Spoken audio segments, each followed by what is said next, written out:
Ողջունում եմ բոլորին, հայոց երկիր նախագծում, մեր այսօրվա հաղորդման հյուրն է, պետքա կարդամ, շատ բարդ է, ՍՀՌԿԿ Հայաստանի հետազոտությունների գծով գործադիր տնօրեն Լիլիթ Եզեկյան, բարև ձեզ։ Մինչև սկսելը հարգելիներս, կուզեի ձեզ հիշեցնել, որ դուք կարող եք մեզ աջակցել մեր Patreon-ում, որի ձեր աջակցությունները կօգնեն, որ մեր հաղորդումները շարունակվեն։ Շնորհակալություն բոլորին, որոնք մեզ աջակցել են մինչև այս։ Տիկին Եզեկյան, երեք խոսենք Կովկասյան բարոմետրի մասին։ Ճիշտն ասած, մինչև սկսելը ես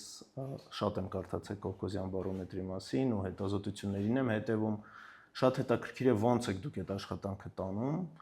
ինչ ջանքերով եք անում, ինչ է տալի այդ ամենը մեզ հասարակությանը։ Խնդրեմ։ Շնորհակալություն հետաքրքրության համար։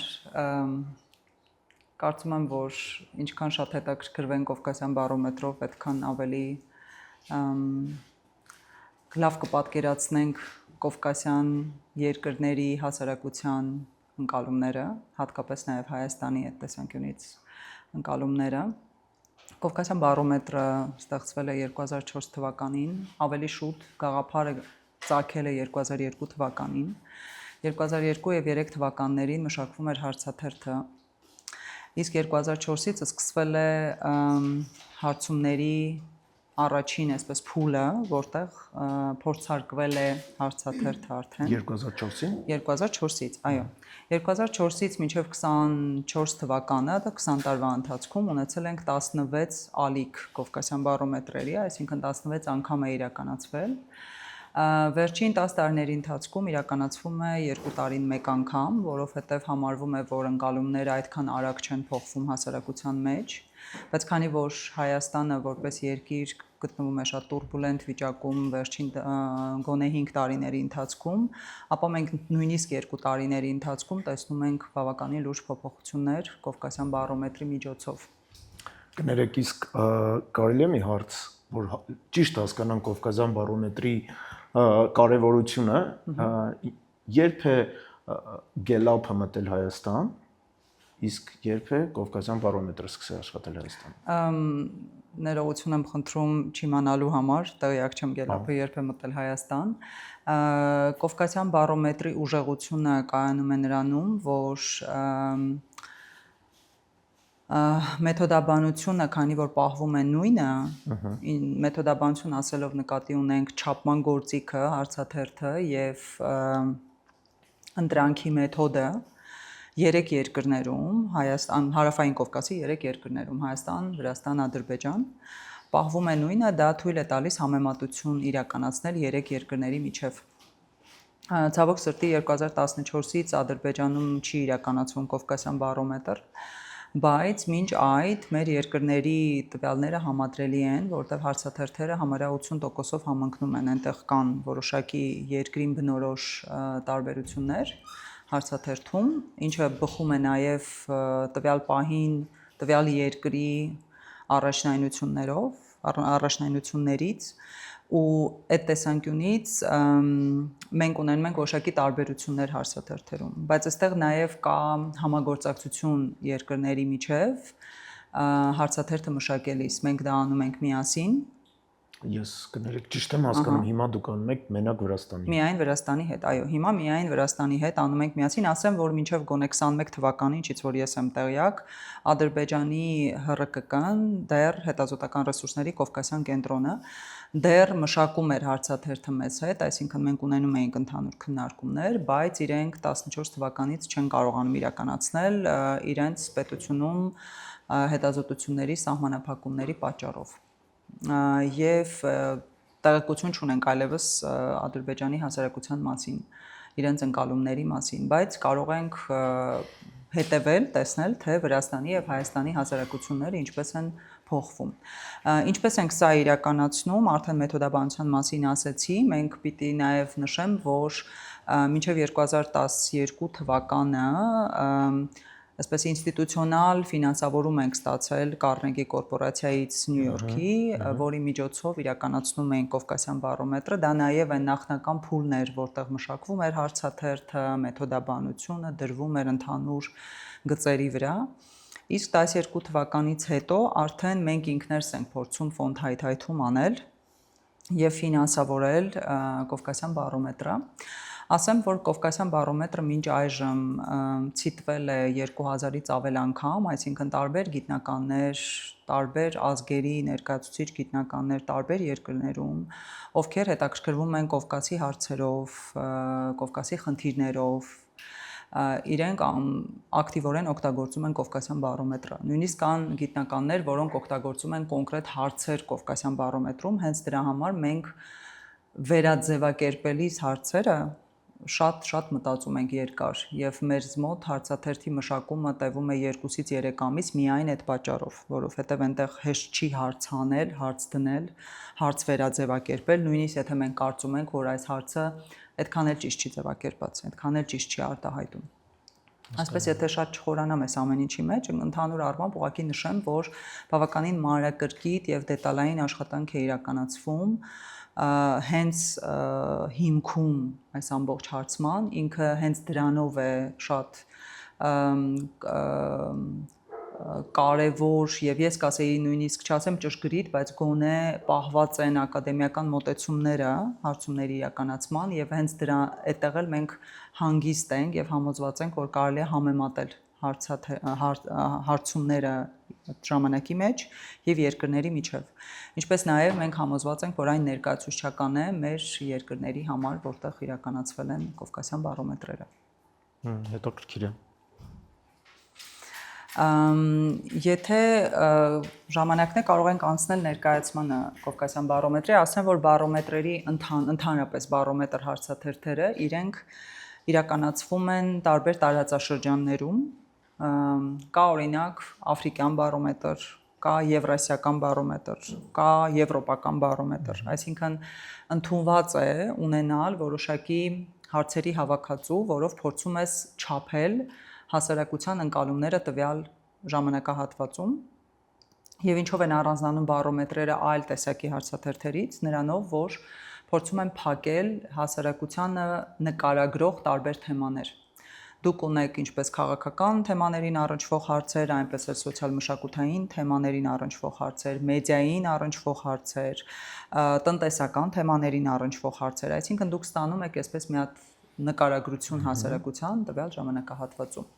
Հիմա մենք մեր բարոմետրում, Կովկասյան բարոմետրում ունենք, եթե ճիշտ եմ հիշում, 7 բաժին։ Ես երևի ձեր ժամանակը խնայելու համար կանդրադառնամ գուցե ամենաայսպես պահանջված բաժիններին, որոնց շատ են հետևում ինչպես մեդիան, այնպես էլ հասարակության տարբեր խմբեր։ Դրանցից առաջինը այստեղ ասեմ, որ սկզբից պատմում ենք ինչ է Կովկասյան բարոմետրը, ես արդեն դրա մասին խոսեցի։ Այս անգամ անպայման պետք է նշենք մեր հովանավորներին, այս անգամ դա Գալուս Գյուլբենկյան հիմնադրամն է եւ Էլի Կարնեգի կորպորացիան։ Իսկ CRRC GTM բարոմետր հասցեում դուք կարող եք գտնել բոլոր ժամանակային շարքերը, բոլոր հետազոտությունները, որոնք արվել են Կովկասյան բարոմետրի հետ կապված։ Այստեղ կա որոշակի տվյալներ, թե քանի հոգու միջև է անցկացվել հարցումը, որտեղ է անցկացվել հարցումը, եկեք շատ չմանրամասնեմ, ուղղակի ասեմ, որ այս անգամ, ինչպես նաև մնացած բոլոր ալիքների ժամանակ, մոտավորապես 1500 մարդ ենք հարցրել եւ ընտրանք իրականացվել է Երևանում եւ 10 մարզերում, մեթոդը պահվել է ակադեմիական տրամաբանությամբ, այնպես է արվել, որպեսզի հավասար հնարավորություն ունենան տարբեր շերտերի ներկայացուցիչներ մասնակցելու ընտրանքին եւ այն լինի ներկայացուցչական 95% համոզվածությամբ կարող ենք պնդել այն, ինչի մասին որ խոսում ենք։ Բացի դրանից մենք իրականացրել ենք տարբեր վիճակագրական տեստավորումներ տվյալների վրա համոզվելու համար, որ կան այնպիսի խմբային տարբերություններ մեր նկարագրություններում, ինչպիսին որ մենք տեսնում ենք Իսկ դուք մենակ հարցաթերթիկներով եք աշխատում, թե ֆոկուս գրուպաների հետ եք աշխատում։ Այս հարցումը քանակական է եւ միայն հարցաթերթով է իրականացվել, ինչու պատասխաններ այստեղ չկան, կտեսնենք ավելի շատ ինչ պատասխաններ, ինչպես։ Եվ հա, այստեղ դուք էլի կտեսնենք որոշակի նկարագրություն, ընտրանքի տեսակի մասին, կտեսնենք, որ սա իրականացվել է ընտրանքային ընտրատեղամասերի ցուցակների հիման վրա եւ սա հատուկ այդպես է պահվում, որովհետեւ Վրաստանում եւ Հայաստանում համադրելիությունը ապահովելու համար մենք պահում ենք այս նույն ձևը ընտրելու եւ մեր համար առաջնային ընտրանքային միավոր են ընտրատեղամասերը։ Տվյալների վերլուծ, ինչու է այսպես կլինում, իհարկե, տեսնեմ այստեղ, կներեք, հա։ Տվյալների մշակումն էլ այստեղ մանրամասն ներկայացված է, ինչպես է վերակոդավորվել, մաքրվել, ինչպես է վերլուծվել, կշռվել, որպեսզի այդպես շատ մանրամասն երևի չգնամ մեթոդաբանություն, ուղղակի իմացեք, որ այս ամբողջ նկարագրությունը դուք կարող եք գտնել վեբսայթում, վեբկայքում համացանցում եւ ավելի մանրամասն ծանոթանալ համոզվելու համար, որ տվյալները այնպեսին են, ինչպեսին որ մենք դրա մասին պնդում ենք։ Այստեղ եթե հնարավոր լիներ այս տեխնիկական խնդիրը լուծել որևէ ձևով, հա։ Տեսեք, այստեղ ընդհանուր առմամբ ցանկացած հարցման ժամանակ ներկայացվում է ընդհանուր նկարագիրը հարցվածների։ Եվ եթե նայենք հարցվածների ընդհանուր նկարագրին, ապա դուք կտեսնեք, որ սեռային բաշխումը հարցվածների, եկեք մի փոքր այսպես դառնամ, հա, սեռային բաշխումը հարցվածների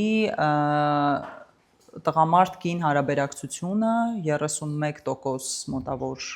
տղամարդիկ են մասնակցել հարցմանը եւ 69% մոտավոր կանայք։ Այս մենակ Հայաստանի մասին է։ Այո, սա ամբողջ Հայաստանն է, Հայաստանի ծածկույթն է, այստեղ Վրաստանի տվյալները չկան, Վրաստանի տվյալներին կարող եք ծանոթանալ վեբկայքում։ Տարիքային բաշխումը եւս կարող եք տեսնել, այնտեղ ներքևը չի երևում, բայց 18-ից 35, 36-ից 55, 55 պլյուս տարիքային խումբն է եւ այստեղ կտեսնենք, որ 50%-ը վերաբերում է 55 պլյուս տարիքային խմբին, այսպես կոչված երիտասարդները, ահա, շնորհակալ եմ շատ։ Հա, այնտեղ այսպես կոչված երիտասարդների խումբը մոտարպես 21% է, հիմա փորձեմ այսպես գնալ, տեսնեմ գուցե կաշխատի։ Ահա, երիտասարդները դա 21, մոտարպես 22% են եւ 30 միջին տարիքի ներկայացուցիչները մոտարպես 29%։ Կարող եք տեսնել կրթության ոնց որ մակարդակում հարցվածների հիմնականում, ինչպես տեսնում եք,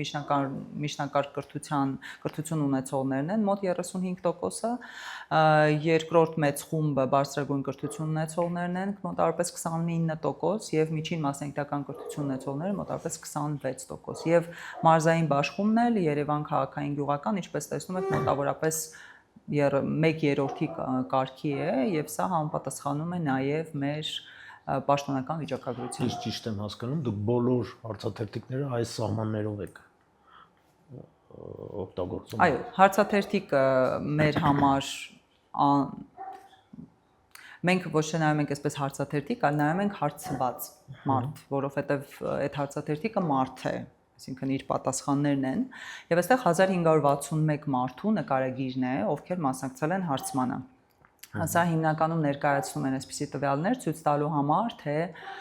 ինչքանով նկարագրում է սա բնակչությունը։ Եվ վերցվում է հիմնականում մի քանի չափանիշ, որպես կանոն սեռ, տարիք եւ բնակավայրի տեսակ։ Կրթությունը բերվում է որպես 4-րդ չափանիշ որպես կանոն, բայց ներկայացուցչականության տեսանկյունից նայում ենք միայն այդ 3 հիմնական չափանիշներին, որտեվ որքան ուզում ենք ավելի շատ չափանիշներով ներկայացուցչականություն ստանալ, այսինքն ավելի փոքր խմբերին նկարագրել, այդքան ավելի շատ հարցում պետք է իրականացնենք։ Իսկ 1500-ի շրջանակներում այսքանն է հնարավոր, այսպես ասած, համոզվածությամբ պնդել, որ մենք իրենց մասին ենք պատմում։ Այստեղ ուրեմն մշակույթ, արժեքներ եւ դիրքորոշումներ, կարծում եմ սա էլի հետաքրքիր կլինի։ Այստեղ մենք ընդհանուր առմամբ փորձելու ենք նկարագրել մեր հասարակության ընկալումները որոշակի հարցերի շուրջ։ Ես ճիշտ եմ հասկանում, դուք ունեք բաժին, որը մենակ մշակույթի հարցերով է զբաղվում։ Հա, այսպես ակնարկ է մշակույթի արժեքների եւ դիրքորոշումների մասին։ Հիմա հարցերից մոտավորապես կպատկերացնենք ինչու է այդպես կոչվում բաժինը, որտեղ այսպես առանձին հարցերով փորձում ենք հասկանալ, թե մարդիկ ինչպիսի ընկալումներ ունեն տարբեր այսպես սոցիալ-մշակութային թեմաների շուրջ։ Եվ առաջին հարցը իմիջիայլոց այստեղ բերված է հարցի ամբողջական ձևակերպումը շատ բարձ պատճառով, որովհետև մենք չենք ձգտում այս փուլում որևէ ձևով վերլուծել տվյալները, քանի որ երբ որ դու ներկայացնում ես նկարագրական տվյալներ, իրենք տալիս են այսպես մակերևույթի նկարագրությունը որևէ հարցի, բայց եթե ուզում ենք խորությամբ հասկանալ, այնտեղ արդեն գնում են տարբեր վերլուծական մեթոդներ, հա, կան ինչպես քանակական մեթոդներում կան ավելի խորը վերլուծական տարբերակներ, նաև դուք ինչպես արդեն ինքներդ եք շատ լավ տիրապետում դրան, որակական մեթոդներին, այդպես եւս, հա, տարբեր հարցազրույցների միջոցով կարելի է ավելի մանրամասն տեղեկատվություն ստանալ առանձին հարցերի մասին։ Կովկասյան բարոմետրը ընդհանրապես փաստերն է տալի, առանց քանակական հարցում է հնարավոր է իրականացնել քանակական ավելի խորը վերլուծություններ, ինչը մենք հիմա մենք արդեն անում ենք, ընթացքում է եւ կամաց կհրապարակենք։ Նկատի ունեմ, որ այստեղ ներկայացնելու եմ մաքսիմում այս ինչպես նշված է այստեղ ներքևը վիճակագրական նշանակալիությունը ստուգված հարցերը, ինչը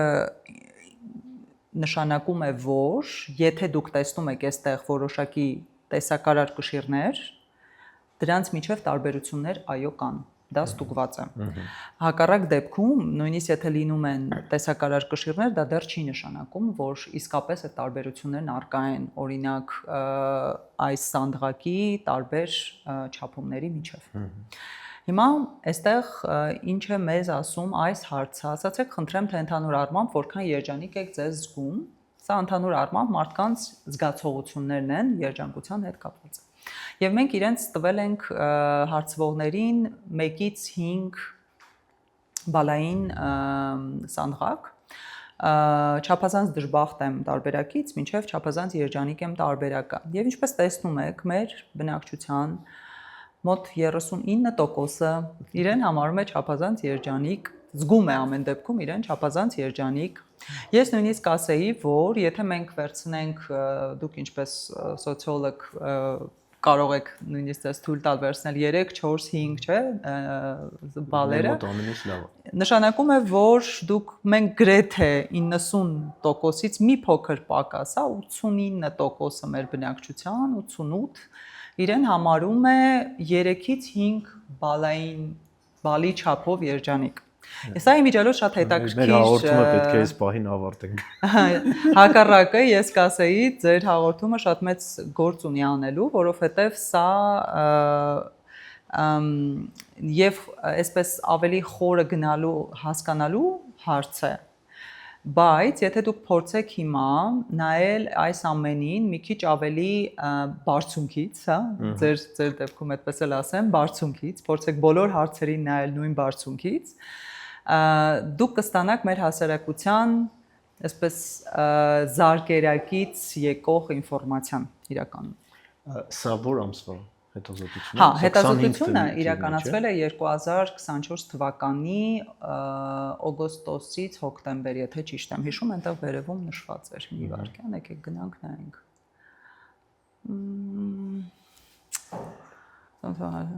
Մի վայրկյան։ Լսեք հուլիսի 27-ից մինչև հոկտեմբերի 10։ Հա,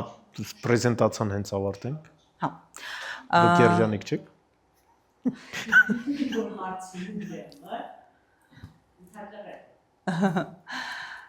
Դե էլի հաշվի առնենք, որ երջանկություն դա զգացողություն է, բազմաշերտ զգացողություն է, հարցեր կան։ Երկար տարիներ Կուբան է եղել ամենաերջանիկ պետություններից։ Բայց ասեմ ձեզ, այդ հարցի պատասխանը դուք եթե ժամանակային շարքով էլ նայեք, Հայաստանում համարյա միշտ այսպեսի բարձր ցուցանիշներ են երջանկության հետ կապված,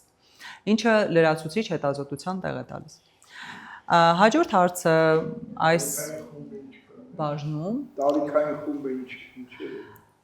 Հենց այս հարցի տարիքային խումբը ես ձեռքից տակ չունեմ տվյալ, բայց լրիվ հնարավոր է դուրս բերել, թե որ տարիքային խումբը ինչպիսի պատասխաններ է տվել։ Շատ լավ հարց եք տալիս։ Վեբսայթի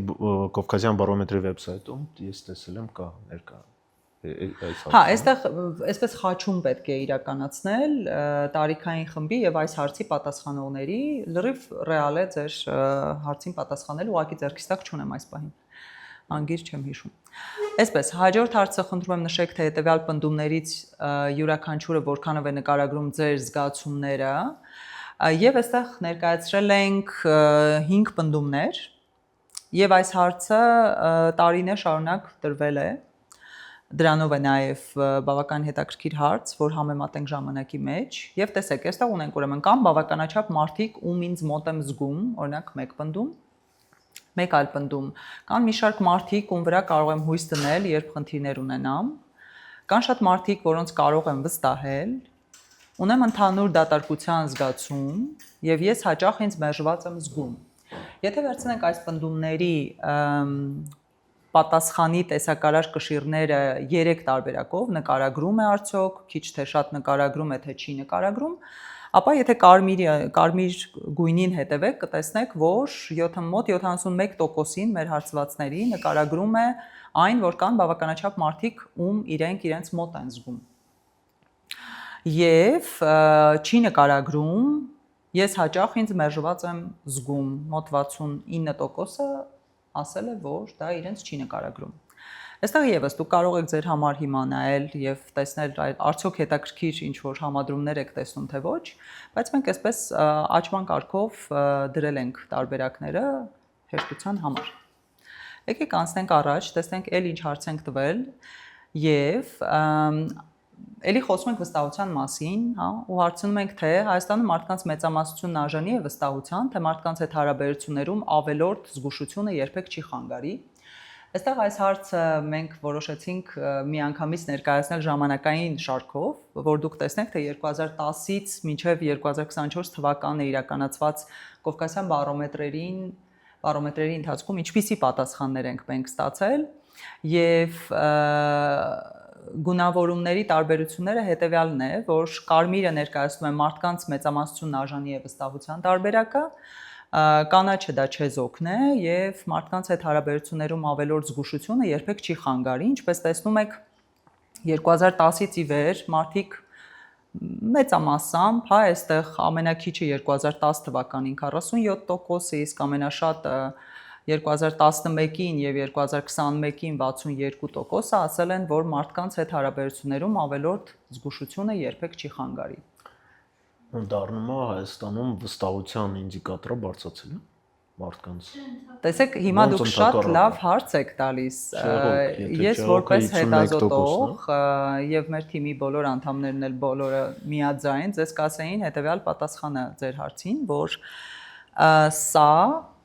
շատ լավ հարց է հասկանալու համար, թե արդյոք վստահության ինդիկատորը Հայաստանում բարձրացել է կամ արդյոք վստահության ինդիկատորը Հայաստանում հիմա կարելի ասել ամենացածրն է։ Իսկ ձեր հարցի պատասխանը ուղիղ չի կարելի ասել այս նկարից, որովհետև գրաֆիկից, որովհետև հասարակությունը բազմաշերտ է եւ սա պատկերացրեք ընդհանրեն այսպես մի կադր է հասարակության կամ էլ կենացային պատասխան։ Կամ էլ կենացային պատասխան է։ Այսինքն լրացուցիչ հետազոտություն է անհրաժեշտ պատասխանելու ձեր հարցին, բայց դուք շատ լավ հետազոտական հարց եք տալիս։ Այստեղ ուրիշ ինչ հետաքրքիր բաներ ենք հարցրել։ Հիմա գոհունակության մասին ենք հարցնում կյանքից։ Հաշվի առնելով ամեն ինչ, ընդհանուր առմամբ որքանով է գոհ ձեր կյանքից։ Եվ ունենք գոհ եմ, գոհ չեմ եւ չեզոք պատասխան։ Ինչպես տեսնում եք, մոտավորապես 56%-ը շատ չեզոք է պատասխանել այս հարցին եւ մոտ 37%-ը գոհ է իրենց կյանքից։ Կրկին ձեր մոտ հաստատ կգնա համեմատություն երջանկության հետ, չէ՞։ Կգնա համեմատություն նախորդ հարցերից։ Չէ, բայց ճիշտն ասած, այս հարցը տարբեր հետազոտությունների հետ համապատասխանում են այստեղ։ Համապատասխանում է։ Okay, շատ լավ։ Անցնենք առաջ։ Խնդրում եմ նշեք, թե որն է ամենամոտը ձեր տեսանկյանը, եւ այստեղ մենք տվել ենք երկու այսպես պնդումներ կարելի ասել, որ մարդիկ իրենք են կերտում իրենց ճակատագիրը եւ ամեն ինչ կյանքում որոշված է ճակատագրով։ Ու կա նաեւ չեզոք տարբերակը եւ ինձ թվում է ակներև է, թե մեր բնակչությունը ինչ է կարծում եւ մոտ 40, մոտավորապես կեսը բնակչության կարծում է, որ մարդիկ իրենք են կերտում իրենց ճակատագիրը։ Ընդհանուր առմամբ ինչպես կգնահատեք ձեր առողջությունը, այստեղ էլի ավելի շատ զգացողական մակարդակում է, այստեղ չենք հարցրել, գնացել եք բժիշկի, չէ, գնացել բժիշկի, քանի ստուգում եք ստացել, պատկերացրեք, ուղղակի մարդը իր զգացողության պատասխանում է։ Ավելի շատ էմոցիոնալ հարց է։ Այո, ընկալման։ Մենք սա համարում ենք ընկալումների հարց, որոնք թողնում ենք մարդկանց հայեցողությանը, այո, մարդկանց հայեցողությանը։ Ես ինքս որպես վիճակագիր շատ երկար ժամանակ խնդիր եմ ունեցել ընկալումային հարցերի հետ, որտեղ կարծել եմ, որ դրանք այդքան ճշգրիտ չեն չափում, բայց հետո ինքս էլ բավականին շատ կարդալուց հետո հասկացա, որ հասարակության դեպքում դու ճշգրտության հետևից եթե փորձես գնալ, վերջի վերջո ոչ մի հարց էլ չես տա մարդկանց, որովհետև իրենք ամեն մեկը մի ընկալում ունի, մի ընտանիքից է գալիս, տարբեր շերտեր կան իր մեջ, որովհետև մարդիկ բարդ արարածներ են եւ հասարակությունը ընդհանուր առմամբ բարդ է։ Այո, դրա համար էստեղ պետք է սրան նայել ավելի շատ որպես էլի կադր, ինչ որ կադր է, ֆոտո է կարել, այդ ֆոտոն փորձում եք նկարագրել։ Հիմա մոտավորապես այդ տրամաբանությամբ եթե նայենք մարդկանց զգացողական մակարդակում, իրենց առողջությունը մոտ 55%-ի մոտ իրենք գնահատում են միջին։ Բայց այստեղ նաև շատ կարևոր է ասել, որ շատ լավ եւ լավ իրենց առողջությունը գնահատում է մոտ 1/3-ը բնակչության։ Բայց ինձ թվում է, եթե դուք այստեղ տարիքայինի անալիզներ անեիք, շատ հետաքրքիր այո, համաձայն եմ։ Եթե ունենայինք երիտասարդները ոնց են առողջության հարցին նայում, տարիքով մարդիկ ոնց են նայում, որտեղ դա շատ կարևոր է։ Հետո որ հասկանանք ոնց աշխատենք օրինակ երիտասարդների հետ, որը մենք անում ենք, որ հասկանանք ինչքան կարևորություն տանք հենց առողջությունով զբաղվելու հարցին, սպորտով զբաղվելու հարցին, որովհետև հիմա դառնում է ընդհանուր է։ Բայց եթե այդ բանը մեծ տայք, օրինակ ես կխնդրեի, որ բարձունքին դուք տայք։ Մենք դատան բաց է տվյալները, դուք նույնիսկ կարող եք ինքներդ վերլուծել, բայց մենք պատրաստվում ենք մեր մոտակա աշխատանքների մեջ, նաև չեմ հիշում այս հարցը կար մեջը, թե չէ ավելի մանրամասն վերլուծության, բայց մենք խաչումներ ունենալու ենք տարբեր հարցերի եւ կարող ենք զուգահեռ ձեզ նաև տրամադրել սա տարիքայինը։ Խնդիր չկա։ Հիմա, այս հարցը ունենք երկու հարցեր, ուրեմն բիզնես անելու տարբեր ազգի ներկայացուցիչների հետ եւ ամուսնանալու մասին, կանանց ամուսնության մասին, տարբեր ազգի ներկայացուցիչ տղամարդկանց հետ։ Ու այստեղ ցանկը ազգությունների նույնն է, երկու հարցի դեպքում էլ։ Ուրեմն գունային տարբերությունը հավանություն եմ տալիս կարմիրն է եւ կանաչը հավանություն չեմ տալիս տարբերակներն են։ Եվ այստեղ էլի աճման կարգով, ավշուտ նվազման կարգով է դասակարգած։ Վերևում ամենաբարձր այսպես ցուցանիշներ հավաքած ազգն է եւ բիզնես կանեին մեր բնակչության մոտ 86%-ը բիզնես կաներ հայերի հետ։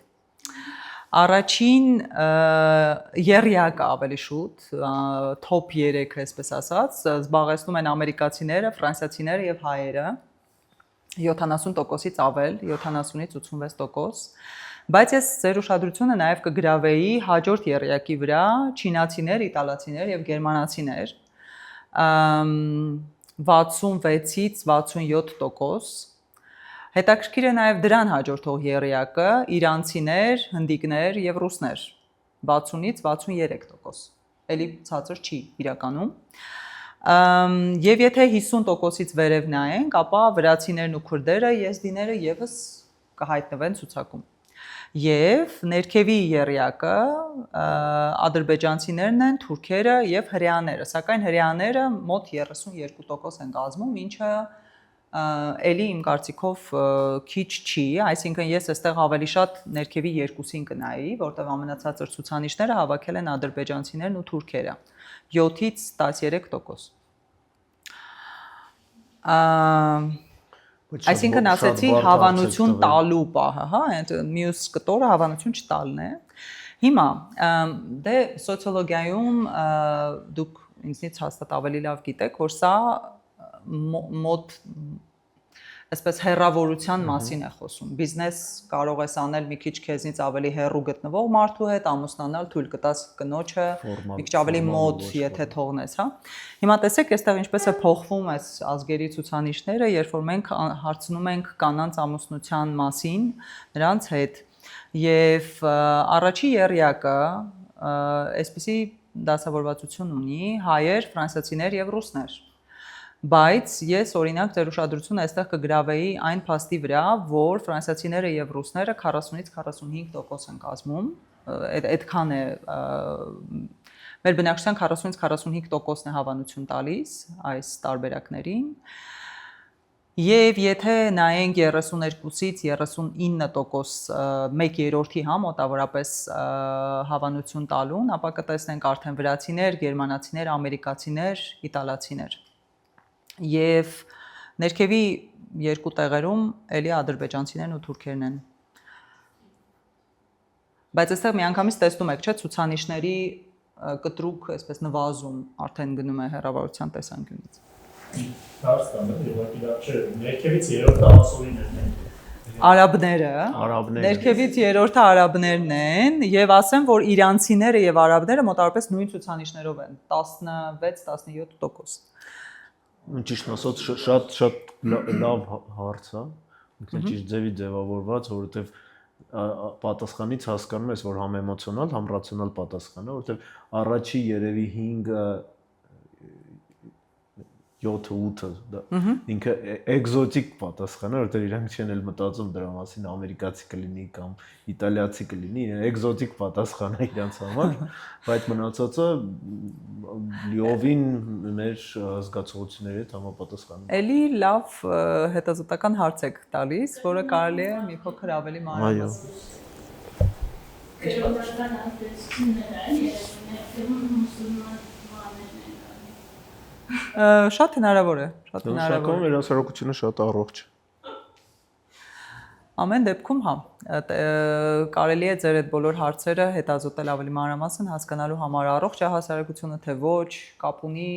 կրոնը թե ոչ, էլի ցանկալի է գնալ մի փոքր ավելի խորը։ Եվ տեսեք, այստեղ մի հատ առանձին հարց է գալիս սեռական փոքրամասնությունների մասին, առանձին հարց ենք տալիս, ասացեք խնդրեմ, հավանություն տալիս եք, երբ ձեզ նման մարդիկ բիզնես են անում սեռական փոքրամասնությունների հետ, սա միայն բիզնեսի մասին ենք հարցրել եւ ոչ պատասխանել են բնակչության մոտ 86%-ը։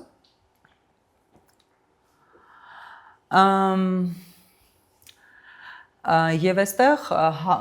արդեն հարց ենք տալիս հարևանների թե անմիջապես իրենց տան հարևաններ ում կուզեն տեսնել, ավելի շուտ չեն ցանկանա տեսնել, եւ այստեղ համեմատություն է գնում 2021 եւ 2024 թվականների միջև։ Ցանկը նույնն է եւ ցանկում նաեւ կտեսնեք վերադասավորվածություն որոշակի։ Պիտի նշեմ, որ 2021 թվականին ամենաբարձր ցուցանիշները ունեցել են, որ չէին ցանկանա բնակչությունը տեսնել որպես հարևաններ, նույնասեռականները եւ թմրամոլները 24-25%, սակայն 24 թվականին, ինչպես տեսնում եք, նշված մարդկանցից ոչ մեկին չէին ցանկանա տեսնել որպես իրենց հարևան, մոտ 35%-ը պատասխանել է, որ չի ցանկանա, մեծամասամբ այսպես ավելի չեն ցանկանա տեսնել։ Բայց առաջին երկու տեղերում են թմրամոլները եւ հանցագործները 15 մոտավորապես եւ 27%։ Չունեք հարցին։ Ցանկի մեջ կան սեռական փոքրամասնություններ, այլ հավատք ունեցողներ, որովհետեւ տեսեք, այստեղ աղանդը պետք է սահմանել։ Հնարավոր չի այսպես տալ այնպիսի հարց, որը մենք մի ձև ենք ընկալում, հարցվողը ուրիշ ձև։ Դրա համար ցանկալի է տալ հնարավորինս այնպիսի սահմանումներ։ Իրենք լինելով հայկական առաքելական եկեղեցու հետևորդ կարող են կաթողիկներին ընդունել այլ հավատք ունեցողի։ Հնարավոր է։ Հնարավոր է։ Դրա համար հենց դրա համար ասում ենք այլ հավատք, որ իրենցից տարբերվողների մասին հարցնենք, բայց այդ հարցը ինչը դուք եք տալիս, դա մի փոքր ավելի մանրամասն հարցման առարկա է։ Ունենք եվրոպացիներ, ովքեր եկել են Հայաստան, ուզում են մնալ, ունենք այլ քաղաքական հայացքներ ունեցողներ, սևամորթներ, ասիացիներ, ովքեր եկել են Հայաստան եւ ուզում են մնալ, այսպիսի տարբերակներ ունենք, բայց հենց որպես այդպիսին աղանդ չկա։ Ես երբի բաց կթողնեմ լրատվամիջոցներ եւ համացանց կտորը եւ եկեք անցնենք ձեզ ավելի հաստատ հետաքրքիր քաղաքական հարցերին, քաղաքականություն, իշխանություն, ժողովրդավարություն, ճիշտ եմ, չէ՞ հասկանում, սա երևի ավելի հետաքրքիր։ Okay, հիմա հարցրել ենք Հայաստանի ներքին քաղաքականության եւ ընդհանրապես արտաքին քաղաքականությամբ հետաքրքրվածության մասին միջազգային քաղաքականությամբ։ Ինչպես տեսնում եք, ստանդարտը այսպեսին է, շատ են հետաքրքրված, ավելի շուտ հետաքրքրված են, ավելի շուտ հետաքրքրված չեն եւ ընդհանրապես հետաքրքրված չեն։ Եվ ինչպես տեսնում եք, այստեղ Հայաստանի քաղաքականությամբ ավելի շուտ հետաքրքրված են եւ շատ հետաքրքրված են բնակչության մոտ 63%-ը, մի փոքր ավել 63-ից։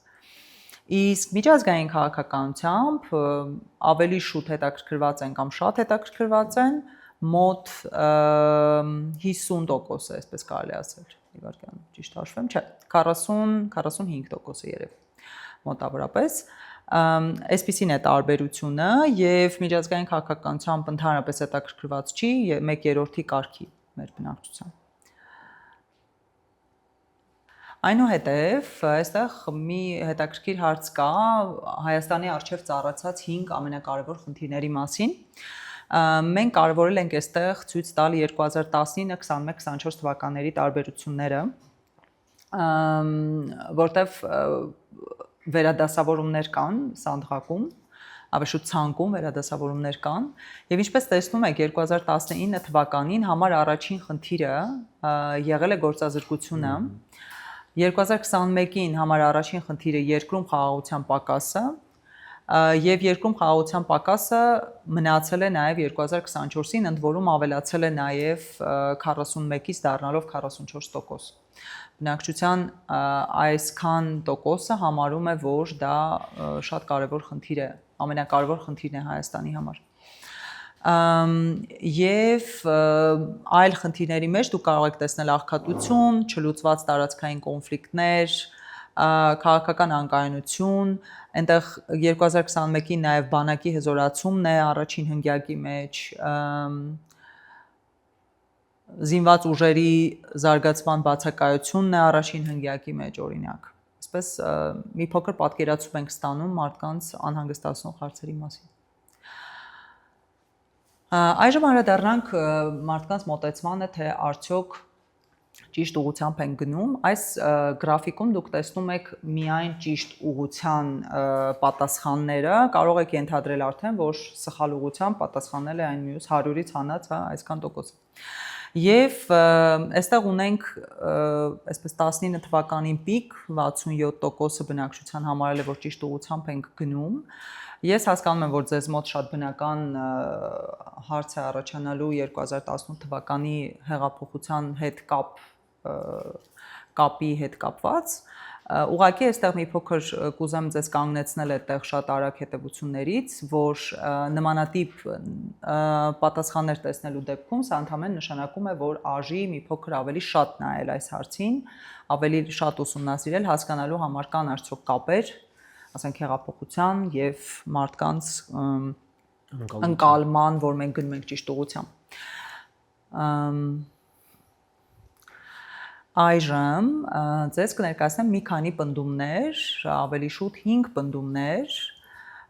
որոնք նաև համեմատված են 2021 եւ 24 թվականների համար։ Ու պնդումները հետևյալ ձևով են հնչում. երբեմն քաղաքականությունն ու կառավարումը թվում են այնքան խճճված, որ իմ նման մարդը չի կարող հասկանալ, թե իրականում ինչ է կատարվում։ Մեկ պնդում։ Պետական պաշտոնյաներին այնքան էլ չի հետաքրքրում ինձ նման մարդկանց կարծիքը, մեկ այլ պնդում։ Ինչպես մարդիկ ձայն չունեն կառավարության գործողությունների վրա ազդելու համար, էլի եւս մեկ պնդում, Անկախ նրանից, թե ում օգտին կքվեարկեմ, ոչ մի տարբերություն չի լինի։ Ես լավ պատկերացում ունեմ երկրի կարևոր քաղաքական խնդիրների վերաբերյալ եւ վերջին 6-րդ պնդումը 5.6 ես համարում եմ, որ բավականին որակավորված եմ եւ կարող եմ ցանկության դեպքում մասնակցել քաղաքականությանը։ Հիմա եթե 21 եւ 24 թվականների միջև նայենք համեմատությունները այս պնդումների, կտեսնեք, որ նախ համաձայն եմ տարբերակը նվազել է 24 թվականին բոլոր պնդումների հետ համարյա թե բոլոր պնդումների հետ կապված, բացի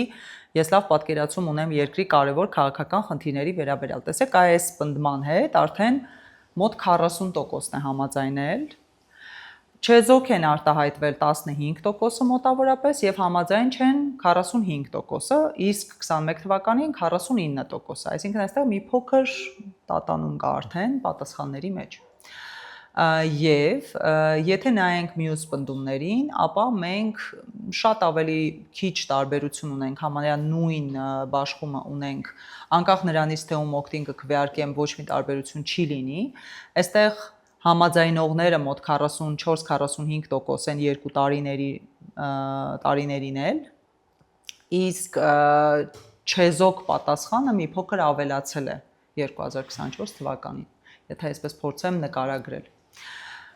Եվ համաձայն են, ամենաշատը համաձայն են վերևի 3 պնդումների հետ, որը մի դեպքում վերաբերում էր խճճվածությանը, կառավարության եւ քաղաքականության, կառավարման եւ քաղաքականության, մյուս պետական պաշտոնյաների իրենցով հետաքրքրված չլինելուն եւ մարդկանց ձայն չունենալուն կառավարության գործողությունների վրա ազդելու։ Այստեղ դուք տեսնում եք արդեն 60-ից 65-ից ավել տոկոս մարդկանց համաձայն է այս 3 պնդումների հետ, ընդ որում 21 եւ 24 թվականներին որոշակի տարբերություններով, նվազմամբ որոշակի։ Ասեմ, որ այս նախորդ պնդումների հարցը մեր տեսանկյունից օրինակ բավականին հետաքրքիր խորանալու տեղ տվող վերլուծություններ անելու համար բավականին այսպես խորը հարց է, դրա համար եթե ձեզ հետաքրքրի, հա, դուք որպես մասնագետ, հա, ինձ թվում է շատ բան կկարողանաք քաղել եւ ասեմ, որ շատ գիտնականներ, ովքեր որ օգտվում են Կովկասյան բարոմետրից, նմանատիպ պնդումների վրա են շատ կառուցում իրենց տեսական վերլուծությունները։ Այժմ ներկայացնեմ մի հարց, որտեղ մենք մարդկանց հարցրել ենք տարբեր գործողությունների մասին, թե իրենք ինչ գործողություններ են արել վերջին 12 ամիսների ընթացքում, հիմնականում քաղաքացիական ակտիվության հետ կապված։ Մասնակցել են արդյոք որևէ ցույցի, հանրահավաքի կամ բողոքի ակցիայի, սա Ձախակոմյան առաջի հարց բանն է, տարբերակն է։ Մասնակցել են ստորագրահավաքի կամ դիմում պահանջ ստորագրել ներառյալ առցանց, գրել կամ խոսել են կառավարության որևէ ներկայացուցչի հետ, մասնակցել են ՀԿ-ների կողմից կազմակերպված որևէ գործողության։ Եվ ինչպես տեսնում եք, ոչ պատասխանը 90%-ից ավել է, 91-ից 95։ 24 թիվ օգոստոսից, չէ՞։ Հուլիսից հոկտեմբեր։ Մի քանի ամիս է տվել, այո։ Եվ հա, այստեղ ասեմ, որ մինչև 10% է կազմում այո պատասխանը եւ քչից շատից այսպես դեպի 10%-ին մոտ այո պատասխանել են նրան այն հարցին, թե մասնակցել են որևէ ցույցի, հանրահավաքի կամ բողոքի ակցիայի։ Կարող ենք անցնել առաջ, հա։ Այստեղ մեկ այլ այսպես ծանրակշիռ հարց կա, որը վերաբերում է կառույցներին, իրենց մեջ մեծամասամբ պետական կառույցներն են, բայց կան նաև քաղաքական կուսակցություններ, լրատվամիջոցներ, օրինակ կա նաև Հավաքական անվտանգության պայմանագրի կազմակերպությունը ՀԱՊԿ, դրա համար այսպես կառույցներ է գրված, այլ ոչ թե պետական կառույցներ։ Եվ մենք հարցը տվել ենք էլի սանդղակով, լիովին վստահում եմ տարբերակից մինչև բոլորովին չեմ վստահում տարբերակը։ Լիովին վստահում եմ դա ձախից աջ կարող եք նայել, լիովին վստահումից մինչև բոլորովին չեմ վստահում։ Եվ եկեք խոսենք առաջին 3 եւ վերջին 3 կառույցների մասին։ Կտեսնեք, որ մեր դավանած կրոնի հաստատությանը լիովին վստահում են բնակչության մոտ 63%-ը, սակայն ես այստեղ ավելի շուտ վստահում եմ եւս կավելացնեի, եւ մենք այստեղ կստանանք արդեն 80%-ի կարգի վստահություն բնակչության կողմից։ Եվ բոլորովին չեմ վստահում եւ ավելի շուտ չեմ վստահում քաղաքական կուսակցություններին։ Եթե դուք նայեք, այստեղ 51.4 գումարած 15.6, մոտավորապես 70% կարգի ստացվում է, որ բոլոր չեն վստահում քաղաքական կուսակցություններին։ Վերևից երկրորդ եւ երրորդ տեղերում են բանակը եւ առողջապահական համակարգը։ Այստեղ եթե էլի գումարեմ բանակի ցուցանիշը, ապա կստացվի էլի մոտավորապես 80%-ի կարգի մի փոքր պակաս, 78 երևի թե, եւ առողջապահական համակարգը արդեն նվազում է դեպի 50% եւ այդպես դեպի ներքև։ Առաջին հնգյակում կան նաեւ ոստիկանությունը եւ բանկերը։ Ներքևում նաև չվստահելու իմաստով, քանի որ ես սանդղակի երկու մասը գումարում եմ իրար, ապա այստեղ ներքևից երկրորդը չի ստացվի, կստացվի ներքևից երրորդը, դա հապկն է, որը եւս հավաքել է մոտավորապես 62% անվստահություն, այսպես կարելի ասել։ Մի փոքր կոպիտ արտահայտվեցի, բայց հա,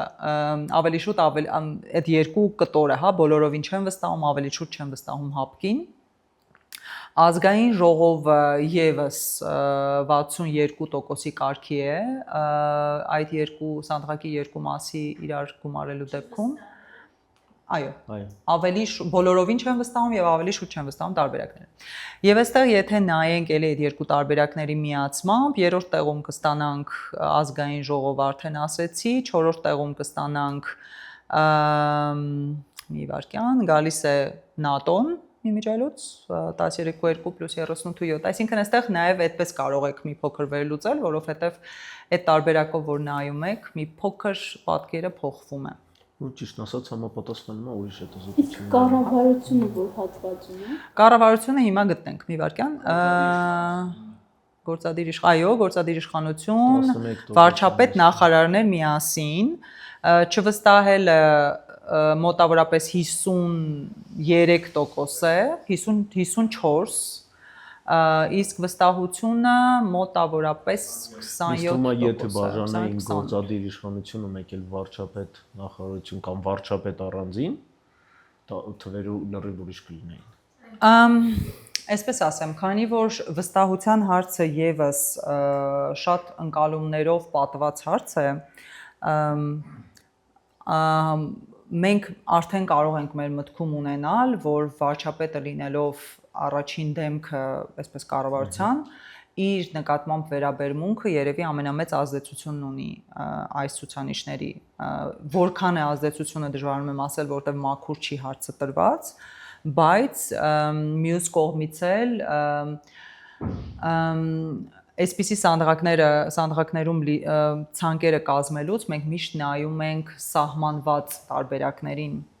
եւ ցանկալի չի, ասենք օրինակ, հա, եթե սիտուացիան այնպես փոխվի, որ վարչապետը ավելի տեխնոկրատ է, այդքան հայտնի չի մարդկանց, հա, իր դեմքով եւ ամեն ինչով իր ամենօրյա գործողությունները ազդեցություն շատ չունեն մարդկանց կարծիքին, այլ ընդհանուր կառավարության մասին է կարծիքը նախարարների եւ վարչապետի, այստեղ այս հարցը արդեն ուրիշ ձև կլինի, իսկ մենք ինչպես նշեցի, սանդղակները եւ տարբերակները փոխելու հնարավորություն շատ չունենք։ Մենք ցանկալի է այնպես ձևակերպենք, որ դա մնա տարիներով տարբեր սիտուացիաներով։ Այո։ Հենց դրա պատճառով մենք այստեղ այսպիսի հարցերում նույնիսկ փորձում ենք շատ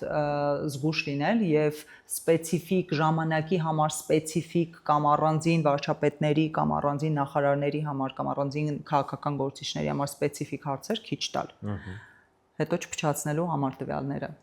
Եվ այս նույն հարցը կա նաև 21 թվականի համար, դուք կարող եք տեսնել եռյակը, վերևում մարդու իրավունքների պաշտպանն է, օմբուդսմենը, լիովին վստահում է եւ ավելի շուտ վստահում է մոտ 81% բնակչության, բանակը երկրորդ տեղում է, պահպանելով իր դիրքը փաստորեն 24-ին, եւ Եվրամիությունը երրորդ տեղում մոտ 50%, մի փոքր ավել 53։ Այո։ Եվ ներքևում են լրատվամիջոցները, Էլի եթե երկու տարբերակը միացնեմ, միավորեմ, կստացվի լրատվամիջոցներ, արդեն գործադիր իշխանություն, չվստահելու տեսանկյունից, եւ ազգային ժողով։ Ինչպես տեսնում եք, ազգային ժողովը 24-ին պահպանել է իր դիրքերը, իսկ կառավարությունը վստահությունը վերականգնել է մի փոքր, կարելի ասել։ Կարևոր բան։ Մի փոքր ասա։ Ահա։ Եվ այստեղ ձեզ կարող եմ ներկայացնել նաև տարիների միջև փոփոխությունները առաջի եռյակի 24 թվականի, սա արդեն կրոնական հաստատությունն է, ինչպես տեսնում եք, վստահության չափը 2009-ից մինչև 2024 թվականը լիովին վստահելու պատասխան մի վարքյան վստահում եմ, լիովին վստահում եմ եւ ավելի շուտ վստահում եմ տարբերակների միավորումն է, այստեղ տեսնում եք, դա 70 ամենացածր ցուցանիշը եղել է 59% 2010 թվականին, չէ, սխալացի կնեմ, 21 թվականի 34% ամենացածր ցուցանիշը եւ ամենաբարձր ցուցանիշը 80% 2019 թվականին։ Տատանումը մոտարպես այդպիսին է եւ ինչպես տեսնում եք 21 թվականը կարելի է համարել ինչ-որ շոկ բանի մեջ, ժամանակային շարքի մեջ, որովհետև դրանից հետո վերականգնվել է վստահությունը կրոնական հաստատության նկատմամբ։ Բանակի դեպքում այստեղ պիկ եք տեսնում մի փոքր նվազում եւ չեզոք տարբերակի բարձրացում 2015 թվականին, էլի վերլուծության ենթակա ինչու։ Եվ այստեղ եւս տեսնում եք, որ տատանումը մոտավորապես, եթե ես 38% հանեմ այստեղ, որպես շոկ, կվերցնենք 66-ից մինչև 89% վստահությունը բանակին։ Իրականում, եթե այս հարցը բացենք պաշտպանության նախարարություն, գլխավոր շտաբ, սպաներ եւ զինվորներ, մենք կհասկանանք, որ մեր հասարակությունը բանակը տարբեր ձևի է հասկանում, ու ընդհանուր չի պատկերացնում բանակը ինչ է իրենից ներկայացնում, ու ավելի շատ այս սա տարբեր հետազոտություններում հենց այս նույն թվերն են ցույց տալի, ավելի շատ ինքս հենց կենացային պատասխան է, որովհետեւ մեր հասարակության մեջ բանակը դա մեր զինվորն է։ Հասարակությունը չի պատկերացնում սպային որպես մեր բանակի անդամ կամ մեր բանակը դա սպաներն են, իսկ զինվորը մեր տան երեխան է, մեր տղան է, մեր հարևանի տղան է, դրա համար մենք այդպեսին ենք պատկերացնում։ Ու շատ կարևոր է, որ այս հարցը կարողանանք ճիշտ ձևի բացենք։ Հիմա տեսեք, եթե նայենք, թե ինչ բարձունքից ենք նայում, եթե նայում ենք ավելի բարձր տեղից այս ամբողջ հարցերին, սա ուղղակի ձեզ կհուշի, թե ուր գնաք, դեպի ուր ավելի խորը նայեք, հիմա ձեզ տեսեք, այստեղ միանգամից հետաքրքրեց, թե բանակ ասելով մարդիկ ինչ են պատկերացնում։ Դա արդեն այսպես առանձին վերլուծության թեմա է։ Գուցե դա մենք կարողանանք այստեղից էլ որոշակի թվերով դուրս բերել եւ հասկանալ, գուցե շերտավորելով կամ դեմոգրաֆիական ժողովրդագրական ցուցանիշներով շերտավորելով, կամ գուցե պետք կլինի արդեն լրացուցիչ որակական հետազոտություն իրականացնել, կամ մեկ այլ քանակական հետազոտություն։ Այսինքն այստեղ էլի հիշենք, որ այս բոլորը, ինչը մեր մտքում ծագում է, դրանք շատ լավ հետազոտական հարցեր են, որոնք ցանկալի կլինի հետազոտել շատ պարզ պատճառով, որովհետև երբ որ մենք խոսելիս օգտագործում ենք տվյալներ կամ խոսելիս ցիտում ենք որևէ գիրք կամ որևէ գրողի, մենք ցույց ենք տալիս, որ կա բաներ, որոնք մենք ինչ որտեղ կարդացել ենք, ինչ որտեղից իմացել ենք, բայց կա բաներ, որոնք մենք չգիտենք, համոզված չենք։ Ես կարծում եմ, որ քաղաքակրթությունը նաև այդտեղ տանում է ժամանակի ընթացքում եւ կարծում եմ, որ մեր նման հայերիս նման փոքր ազգերին չեր խանգարի հնարավորինս տվյալահեն որոշումներ կայացնելը, որովհետեւ ավելի турբուլենտ եւ ավելի այսպես անորոշ պայմաններում փոքր երկրներին ավելի բարդ է ու իրավունք չունենք որոշումների կայացումն էլ է բարդ, սխալվելու հնարավորություններն էլ քիչ են։ Դրա համար կարծում եմ, որ ինչի եմ ես այսպես զգուշ խոսում եւ փորձում այս զգուշավորությունը նաեւ ձեզ փոխանցել, որովհետեւ ես հավատում եմ, որ կրթությունը եւ գիտելիքը լուսավորվելու այդ հնարավորությունը գիտելիքի միջոցով կարող է տանել լրջագույն զարգացման ցանկացած փոքր ազգի։ ու չեմ կարծում, որ դա իմ միտքն է, Բարձր դա դրանով է զբաղվում է։ դա կարծում եմ, որ բոլոր խելացի մարդիկ այդպես են մտածում։ Այսպես,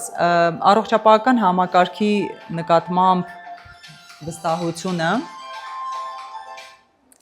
եթե նայենք, մոտավորապես 34-ից մինչև 49% է տատանվում, ու ինչպես տեսնում եք, այստեղ բավականին կայուն, հա, վերաբերմունք կա առողջապահական համակարգին Հայաստանում, ես կասեի մեծ տատանումներ այստեղ չեմ նկատում շատ։ Հիմա մեկ այլ հետաքրքիր հարց արդեն խոսքի ազատության մասին։ Ինչ եք կարծում, ներկայիս Հայաստանում ձեզ նման մարդիկ ունեն իրենց մտածածն ազատորեն արտահայտելու իրավունք, եւ այո ոչ պատասխանները բաժանված են այսպիսի տրամաբանությամբ, որ մարդկանց 76%-ը համարում է, որ այո, մենք ունենք ներկայիս Հայաստանում մեր մտածածը ազատորեն արտահայտելու իրավունք, եւ որքան եք համամիտ, որ Հայաստանի ներկայիս կառավարությունն արդարացի է վերաբերվում ձեզ նման մարդկանց, ընդհանրապես համամիտ չի այս պնդմանը մոտ 36% բնակչության, ավելի շուտ համամիտ չի մոտ 25%, ինչը եթե միավորենք, կստանանք, որ մոտ 60% բնակչության համամիտ չի այս պնդման հետ։ Բայց 38% համամիտ է։ Դե հա, 1/3-ից մի փոքր ավել է համամիտ է։ Ասացեք, խնդրեմ նշվածներից որ տեսակետի հետ եք համաձայն եւ որքանով։ Այստեղ տվել ենք երկու տեսակետներ մարդկանց, եւ տեսակետները պետության նկատմամբ վերաբերմունքի մասին են խոսում։ Մարդիկ երեխաների նման են, պետությունը ծնողի նման պետք է հոգ տանի իրենց մասին։ Պնդումներից մեկը, մյուսը, պետությունը վարձու աշխատողի նման է եւ մարդիկ պետք է ղեկավարի նման վերահսկեն նրան։ Երկու հակադիր պնդումներ են եւ ինչպես տեսնում եք մեր բնակչության 70%-ը կարծում է, որ մարդիկ երեխաների նման են եւ պետությունը ծնողի նման պետք է հոգ տանի նրանց մասին։ Ցավոք։ 21 թվականին այսպես է կարծել 68% բնակչության։ Եկեք տեսնենք մյուս պնդման հետ 24 թվականին համաձայնել է 21%-ը եւ 21 թվականին 25%։ Ասացեք, խնդրեմ, նշվածներից որ տեսակետի հետ եք համաձայն եւ որքանով։ Էլի երկու հակադիր տեսակետներ։ Արդեն քննադատության հետ է կապված մարդկանց, կան մարդիկ, որոնց վաստակն այնքան մեծ է, որ նրանց հրապարակայնորեն քննադատելն անընդունելի է, պնդումներից մեկն է, եւ յուրաքանչյուր ոք պետք է կարողանա հրապարակայնորեն քննադատական կարծիք հայտնել մեկ այլ անձի մասին։ Հաջորդ պնդումն է։ Ինչպես տեսնում եք, բնակչության 51%-ը համաձայնել է առաջին պնդման հետ եւ 34%-ը երկրորդ պնդման հետ։ Եվ սրա 20 նախորդ տարին կարծեմ չենք դրել այստեղ, եթե ճիշտ եմ հիշում, ինքը կարծեմ նախորդ տարին եղել է։ Հիմա, ասացեք, խնդրեմ նշվածներից որ տեսակետի հետ եք համաձայն որքանով, հիմա կտեսնեք մեկ այլ պնդումների զույգ։ Էլի այս պնդումները օգտագործվում են հիմնականում գիտնականների կողմից, որտեղ էլի թույլ են տալիս շերտերով որոշակի վերլուծություններ անել։ Հայաստանում դատարանները կողմնակալ են որոշ քաղաքացիների նկատմամբ, եւ Հայաստանում դատարանները հավասար են վերաբերվում բոլոր քաղաքացիներին եւ կողմնակալ չեն ոչ մեկի նկատմամբ։ Բնակչության 71%-ը մոտ համաձայնել է առաջին պնդման հետ։ Պնդումների մեկ այլ զույգ, մարդիկ պետք է մասնակցեն իշխանության դեմ բողոքի ակցիաներին, քանի որ դա ցույց է տալիս, որ իշխանությունը ժողովրդի ձեռքում է։ Մարդիկ չպետք է մասնակցեն իշխանության դեմ բողոքի ակցիաներին, քանի որ դա վտանգում է մեր երկրի կայունությունը։ Այստեղ բաշխումը հետևյալն է. առաջին պնդման հետ համաձայնել է մոտ 50% բնակչության եւ երկրորդի հետ մոտ 39%։ Հարցրել ենք նաև, թե մարդիկ 2021 թվականի արտահերթ ընտրություններին մասնակցել են թե ոչ, եւ ինչպես տեսնում ենք, ընտրության իրավունք չեն ունեցել բնակչության այդ պահին հարցվածները, որոնք 18-ից բարձր են եղել, 2021-ին չեն ունեցել հնարավորություն մասնակցելու ընտրության ընդամենը 4.4%-ը, 4%-ը մոտավորապես, եւ բնակչության մոտ 46%-ը մասնակցել է, 48%-ը չի մասնակցել։ Մոտավորապես համընկնում է մեր օֆիցիալ տվյալներին, պաշտոնական։ Եվ ըստ ձեզ, եթե խորհրդարանական ընտրությունները, կներեք, այդ խորհրդարանական ընտրությունները, այսինքն 21 թվականի արտահերթ խորհրդարանական ընտրությունները անցկացվել են լիովին արդար, ոչ որոշ չափով արդար, թե բոլորովին անարդար, ապա բաշխումը հետևյալն է. մարդկանց մոտ 33%-ը կարծում է, որ որոշ չափով արդար է եղել,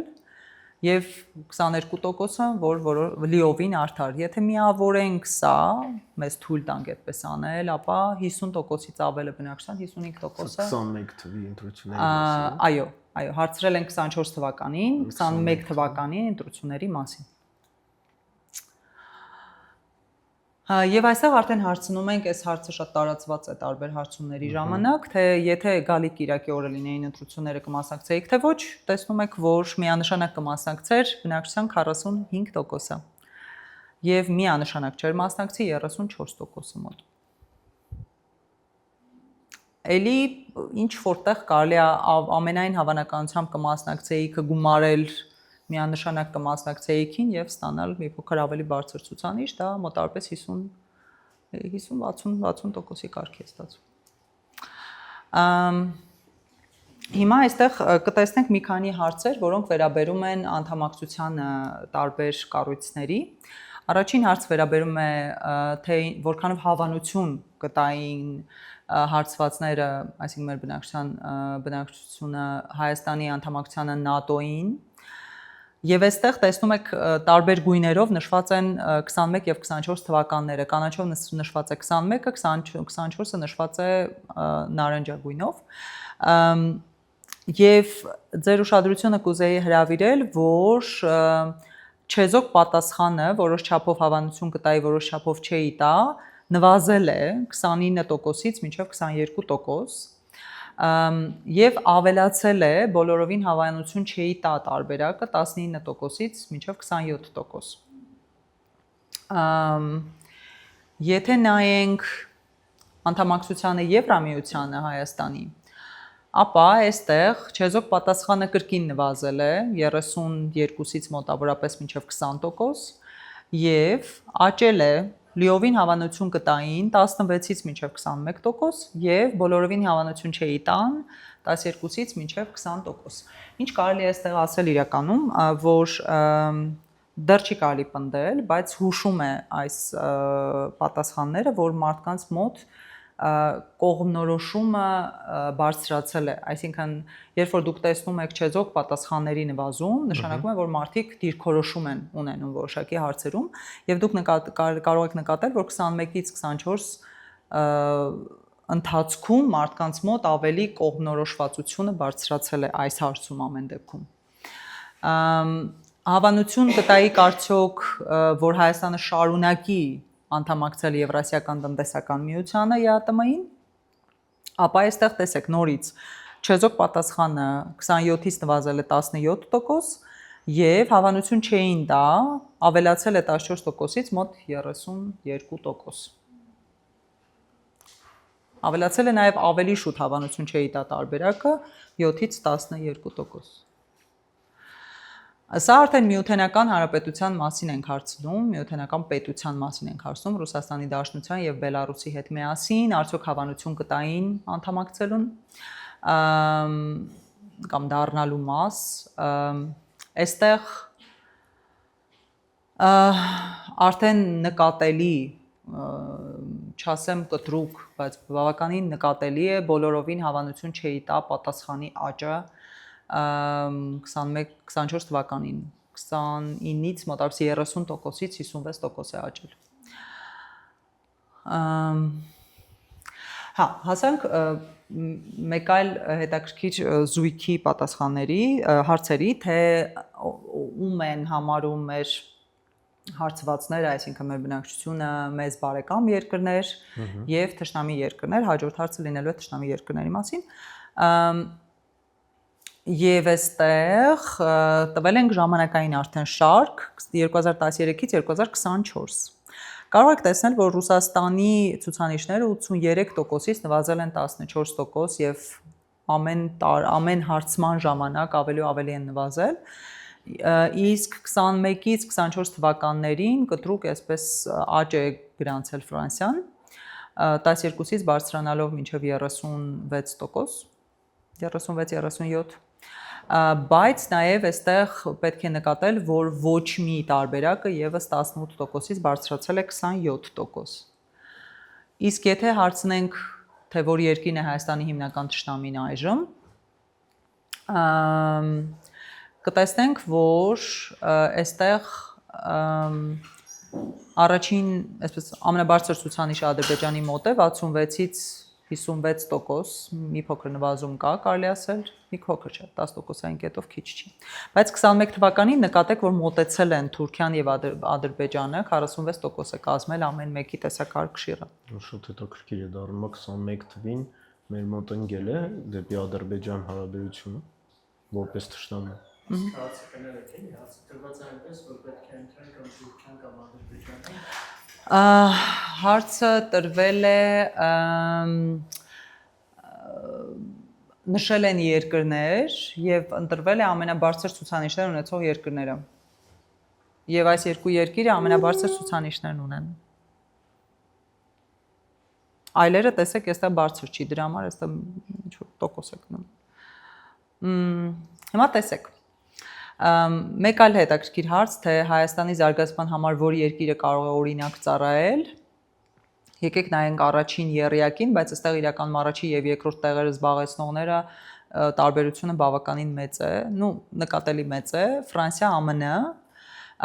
բայց նաեւ մեծ է այլ տարբերակը, իսկ այլում կարող եք տեսնել Իրան, Սինգապուր, Շվեյցարիա, Ճապոնիա եւ Հայաստան տարբերակները։ Առաջին եռյակը Ֆրանսիա, ԱՄՆ, Ռուսաստան։ Արդյոք ավելի շուտ որքանով Հայաստանը այսօր ժողովրդավարական երկիր է հարցին մեր բնակչությունը պատասխանել է, որ 41% բնակչության կարծում են, որ ժողովրդական է, բայց մեծ խնդիրներով։ Եվ բնավ ժողովրդավարական չէ, կարծում է բնակչության 24%-ը մոտ։ Իսկ մոտ 27%-ը կարծում է, որ ժողովրդավարական է, բայց աննշան խնդիրներով։ Ինչ վերաբերում է հետևյալ 3 պնդումներին, որ էլի վերաբերում է ժողովրդավարությանը, ապա դրանք հնչում են հետևյալ ձևի։ Ժողովրդավարությունը նախընտրելի է այլ կառավարման համակարգերի նկատմամբ, ինձ նման մարդկանց համար նշանակություն չունի, թե ինչպիսի կառավարման համակարգ ունենք եւ որոշ հանգամանքներում ոչ ժողովրդավար կառավարման համակարգը կարող է լինել նախընտրելի։ Ինչպես տեսնում եք, այստեղ նախընտրում են այս տարբերակները բնակչության 22-ից մոտավորապես 40%-ը։ Ամենաշատը 40%-ը կարծում է, որ ժողովրդավարություն նախընտրելի է այլ կառավարման համակարգերի նկատմամբ։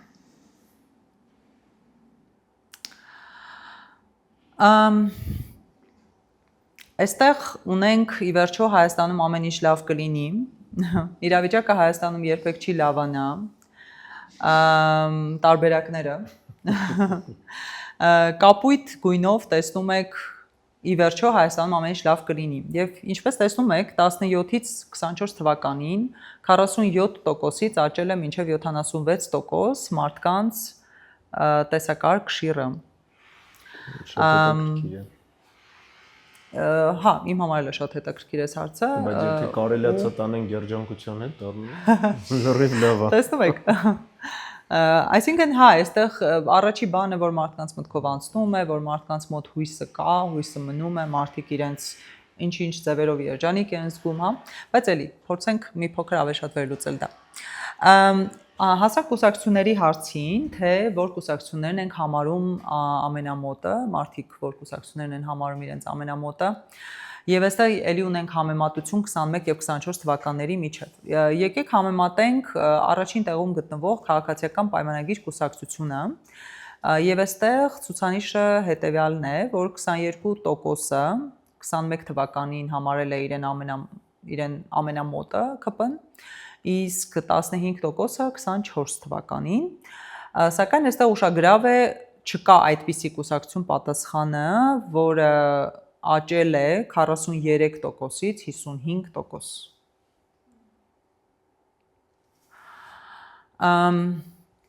Հարցրել ենք նաև Ուկրաինայում սկսված պատերազմի մասին եւ Հայաստան եկած միգրանտների մասին, հարցը հնչում է տվյալ ձև, ինչպես եք վերաբերվում 22-ին Ուկրաինայում սկսված պատերազմական իրավիճակից հետո Ռուսաստանից Հայաստան եկած միգրանտներին,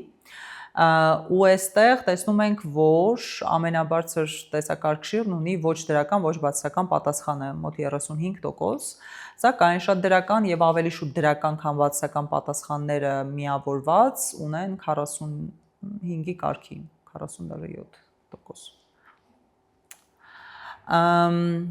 Մեր բնակչությունը, ուրեմն Ուկրաինայում պատերազմական իրավիճակի ամենամեծ պատասխանատուն համարում է Ռուսաստանի Դաշնության իշխանությանը, մոտ 21%-ն այդպես կարծում, անձամբ Վլադիմիր Պուտինին մոտ 18% եւ անձամբ Վլադիմիր Զելենսկիին մոտ 15% եւ 12% ԱՄՆ-ին։ Այստեղ արդեն մենք անդրադարձել ենք պատերազմի եւ խաղաղության թեմային։ Եթե մենք ունենք ժամանակ, կարող եմ մանրամասն անցնել, եթե չունենք ժամանակ, մենք կարող ենք այս սլայդերը ձեզ հետ կիսել եւ դուք կամ կարող եք տեղադրել ձեր կայքում կամ կարող եք ուղարկել։ Ինձ թվում է հարցերն այնքան շատ են, երևի անցնենք հարցերի, չէ՞։ Ինչպես ուզեք։ Խնդրեմ, ով հարց ունի։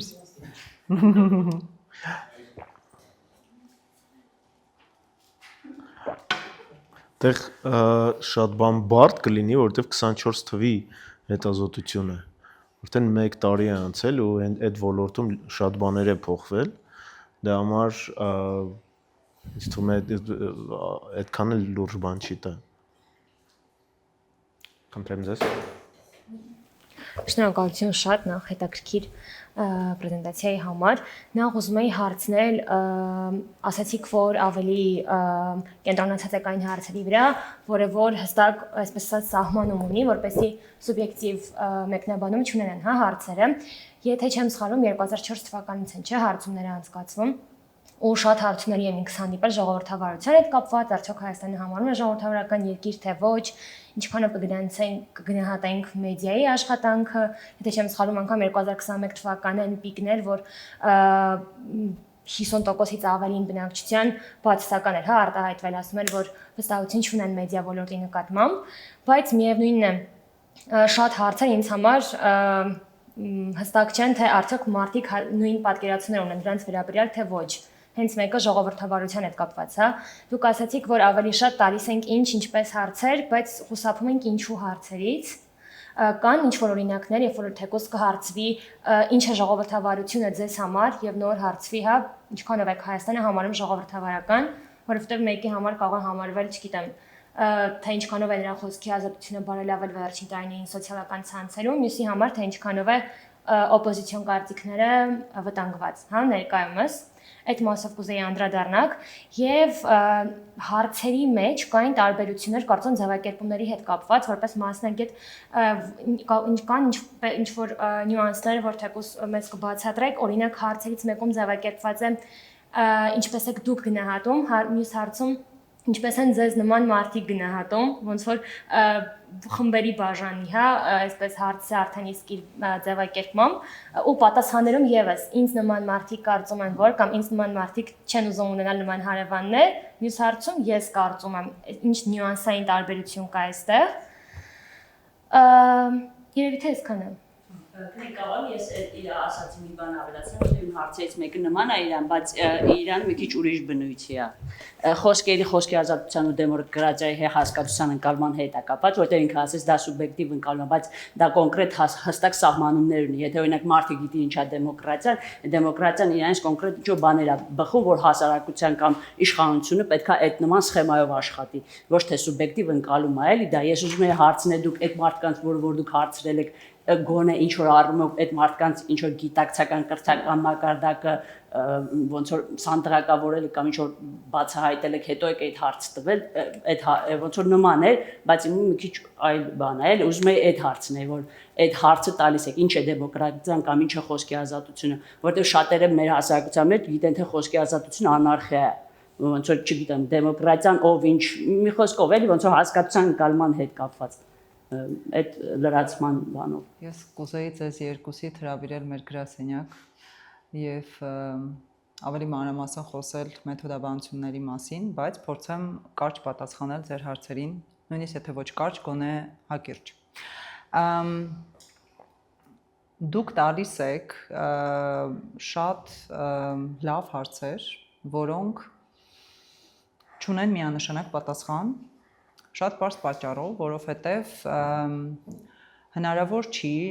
ջերմաչափով չափել ջերմությունը, չափել մարդու հասակը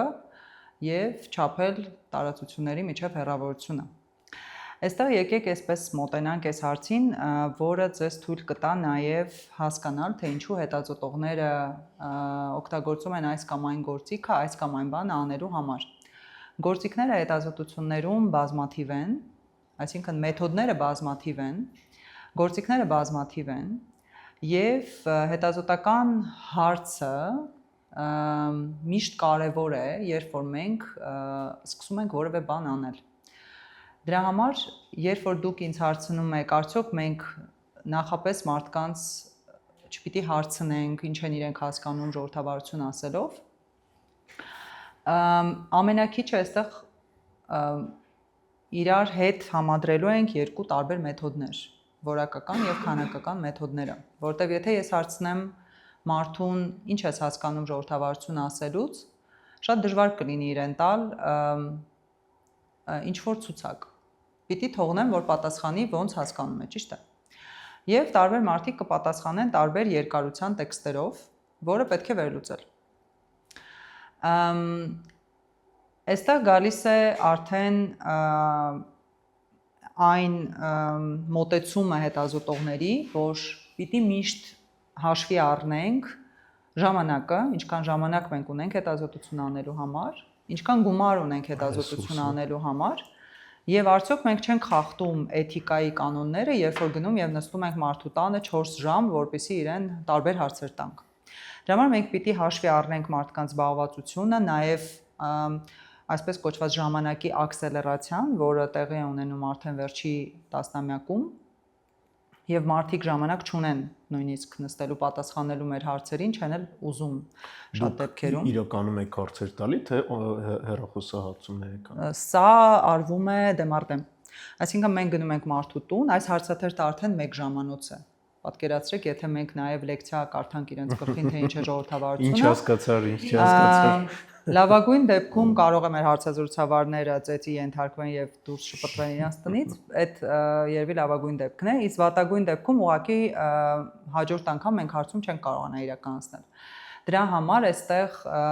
կարծում եմ, որ մենք պիտի հիշենք էթիկայի մասին եւ ընդհանրապես մարդկանց նկատմամբ հարգանքի մասին մեր հարցվողների, որովհետեւ իրենք ունեն իրենց առօրյան, իրենց կյանքը ու իրենք իրենց կյանքից ժամ են տրամադրում, որpիսի մենք 2 տարին մեկ գնանք եւ իրենց տարբեր բաներ հարցնենք։ Այդ իմաստով, այո, ես ընդունում եմ, որ այստեղ ընկալումները կարող են տարբեր լինել։ Հենց դրա համար եմ ասում, որ բարոմետրային հարցումները որոշակի բարձրությամբ նկարագրություն են հասարակության։ Պատկերացրեք, եթե դուք արծիվ եք, թռնում եք որոշակի բարձրությամբ, տեսնում եք որոշակի ծառեր եւ կարող եք տեսնեք մկներ։ Եթե դուք օրինակ ուրիշ ծիտ եք, կտեսնեք գուցե մրջյուններ։ Հա, այստեղ բարձրությունների տարբերություն է եւ հետաքրքրությունների տարբերություն է։ Եկեք բարոմետրերին վերաբերվենք ավելի արծվի տրամաբանությամբ, որովհետեւ այդտեղ, այո, արծվի դիտանկյունից, որովհետեւ այդտեղ մենք փորձում ենք պատկերացում կազմել ընդհանուր հասարակության մասին։ Հենց դրանով են բարոմետրերը արժեքավոր։ Բայց ձեր տված հարցերը չափազանց կարևոր են եւ ես օրինակ ձեր հարցը կձևակերպեի որպես հետազոտական հարց, կգնայի կանեի խառը մեթոդներով հետազոտություն, կօգտագործեի քանակական տվյալներ օրինակ բարոմետրից, որը ինձ կհուշեր ես ում գնամ հետազոտեմ, կվերցնեի ես հարցերից որոշները, ժողովրդագրության միջոցով կտեսնեի ինչ խմբավորումներ կան մարդկանց միջև տարիքային, սեռային, բնակավայրի տեսանկյունից եւ կփորձեի հասկանալ ում գնամ ավելի շատ հետազոտեմ, ինչ տարբերություններ եմ ես այնտեղ տեսնում, գնամ խոսեմ արդեն կոնկրետ խմբերի ներկայացուցիչների հետ հասկանալու համար թե ժողովրդավարությունը իրենք ինչ են պատկերացնում։ Այստեղ արդեն գնում ենք դեպի խառը մեթոդներ, որոնք Ես ասեմ ավելի դա առանձին պրոյեկտ է դառնում սոցիոլոգիական, ու ավելի շատ սոցիոլոգիան դա գիտություն է, ակադեմիկական գիտություն է, որն ունի իր մեթոդիկաները, ու այդ մեթոդիկայից դուրս դու չես կարողանես, որովհետև դա արդեն սոցիոլոգիական պրոյեկտ չի դառնում, ու դրա համար այստեղ լիովին համաձայն եմ ձեր հետ, որ ուրիշ ձևի հնարավոր չի հարցերը տալ։ Բայց քանի որ մարդիկս մենք բոլորս, հա, շատ հետաքրքրասեր ենք ու մեզ իսկապես հետաքրքիր է թե ինչ է տեղի ունենում, ես շատ կկարևորեմ ձեր հարցերը հենց այն տեսանկյունից, որ դուք արդեն ինքներդ ունեք հետազոտական հայացք եւ այդ նրբությունները, որոնք դուք արդեն նկատում եք, չափազանց արժեքավոր է, չափազանց կարևոր։ Եվ շատ եմ գնահատում, որ դուք հենց այդպիսի հայացքով եք նայում այսպիսի հարցաթերթերին, որովհետև դա նշանակում է, որ ձեզ հնարավոր չի լինի հրամցնել ցանկացած հարցում եւ ցանկացած հետեւություն այդ հարցումներից։ Ու երևի ես շատ ուրախ կլինեմ, որ այսօրվա մեր հանդիպումից գոնե մենք բոլորս տանենք դա մեզ հետ, թե ինչքան կարևոր է այդ հետազոտական հայացքը հարցերին ու ինչքան կարևոր է մենք ինքներս մեզ վստահենք այդպիսի կասկածների ժամանակ, թե լավ, իսկ որ հարցրել ենք վստահություն, իսկ ինչ է վստահությունը մարդկանց համար, որտեվ իմ մոտ օրինակ այդ հարցը առաջացել է վստահության հարցում։ Բայց կոնկրետ դեմոկրատիան հստակ սահմանում ունի։ Թող լինի դեմոկրատիան, թող լինի վստահությունը, մեկը զգացողական է, մյուսը կոնկրետ սահմանում ունի, բայց էլի արդյոք մարդիկ հասկանում են, թե այդ գիտական ձևակերպումը կամ գիտական սահմանումը դեմոկրատիայի այն ձևով ոնց որ կա տեսության մեջ, դա արդեն մեկ այլ հետազոտության թեմա է, որը շատ հետաքրքիր թեմա է։ Մի բան է հարցնեմ, որը էլի մոտ է։ Ոնց որ դուք ասեցիք թաքնված հարցի պատասխանը չտվեք։ Թաքնված, երկու ձևի է լինի։ Հա, ուրեմն երբ որ հարցնում ենք դուք կամ ձեր նման մարդիկ,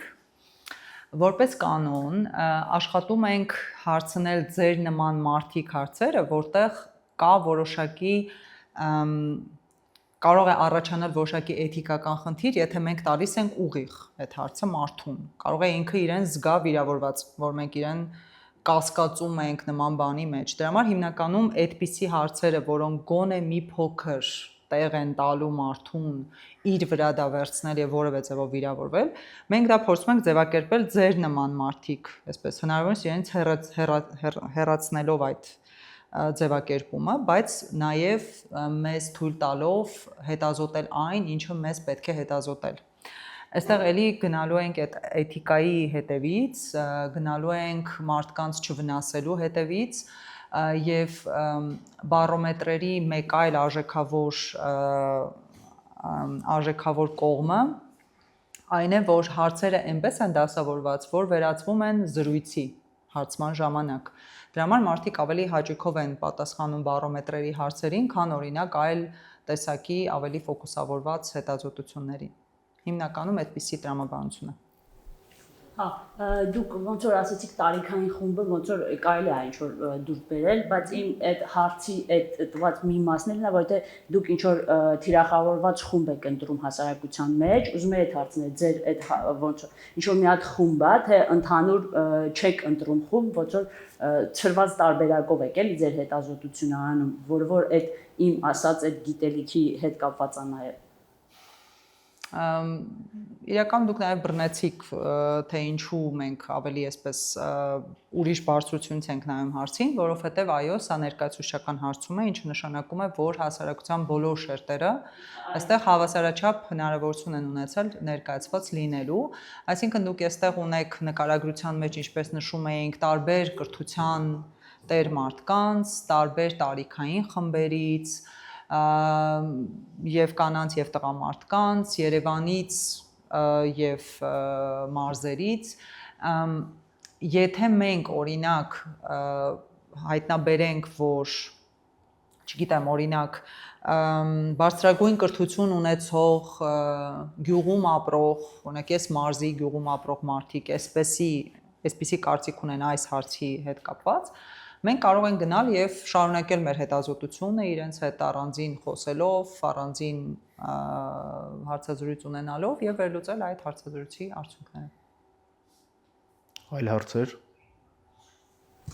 Ես մի քանի հարց տամ, մի հատը փոքր հարցա այս ընդհանուր հետազոտությունների հետ կապված, որ դուք ասացիք մարդիկ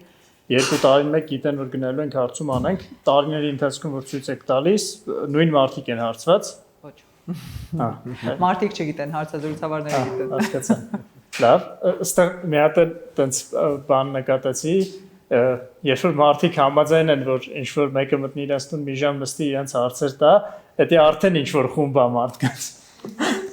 Կեն մարդը ով որ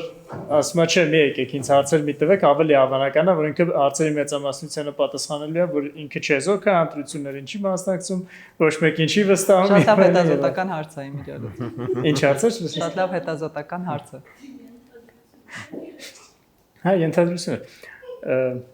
Բայց ուզում եի ամենասկզբին անդրադառնալ, որ ընդհանուր Կովկասյան բարոմետրը ներկայացրեցի, կարող է ես բաց թողացի։ Կովկասյան բարոմետրը հայկական ինիցիատիվ է եղել, թե ինչ որ միջազգային կամ որ ասիկ ուրիշ բարոմետրեր կան, բոլորը մի կենտրոնից են։ Չէ, բոլորը մի կենտրոնից չեն։ Կան տարբեր տարածաշրջանային բարոմետրեր, իսկ Կովկասյան բարոմետրը երբ որ ստեղծվել են հետազոտական ռեսուրսների Կովկասյան կենտրոնները Հարավային Կովկասի 3 երկրներում, այդ գաղափարի տերը, այսպես ասած, Վարդան Գրիգորյանն է, Կարնեգի կորպորացիայի ղեկավարը երկար տարիներ, ով մահացել է արդեն, հայ է, ամերիկահայ, կարելի ասել հայկական միտք է, հայի միտք է, եւ այդ ժամանակ, եթե չգիտեմ դուք ինչ տարիքի եք, հա, 2000-ականների սկզբին բավականին տարածված այսպես տրենդ էր, կարելի ասել Հայաստանում, ավելի շուտ Սփյուռքի կողմից փորձել նորմալիզացնել հարաբերությունները Թուրքիայի հետ։ Եվ հավատում էին մեր սփյուռքահայ հայրենակիցները, որ եթե մենք Հարավային Կովկասում ունենանք որոշակի համաձայնություն այդ 3 երկրների, մեր 3 երկրների միջև եւ բացենք սահմանը Թուրքիայի հետ, տարածաշրջանում զարգացում կգնա եւ այդ ժամանակ այդ գաղափարները սկսեցին քիչ-քիչ այնտեղ նույնիսկ հայ-թուրքական հարաբերությունների հետ կապված տարբեր միջազգային ծրագրեր եկան Հայաստան, երկար տարիներ իրականացվեցին ու նաեւ Եվրասիա հիմնադրամներին կից ստեղծվեցին 3 երկրներում հետազոտական ռեսուրսների Կովկասյան կենտրոններ, լինելու համար անկախ հետազոտական կենտրոններ, որպեսզի ուսումնասիրեն հասարակության վիճակը 3 երկրներում։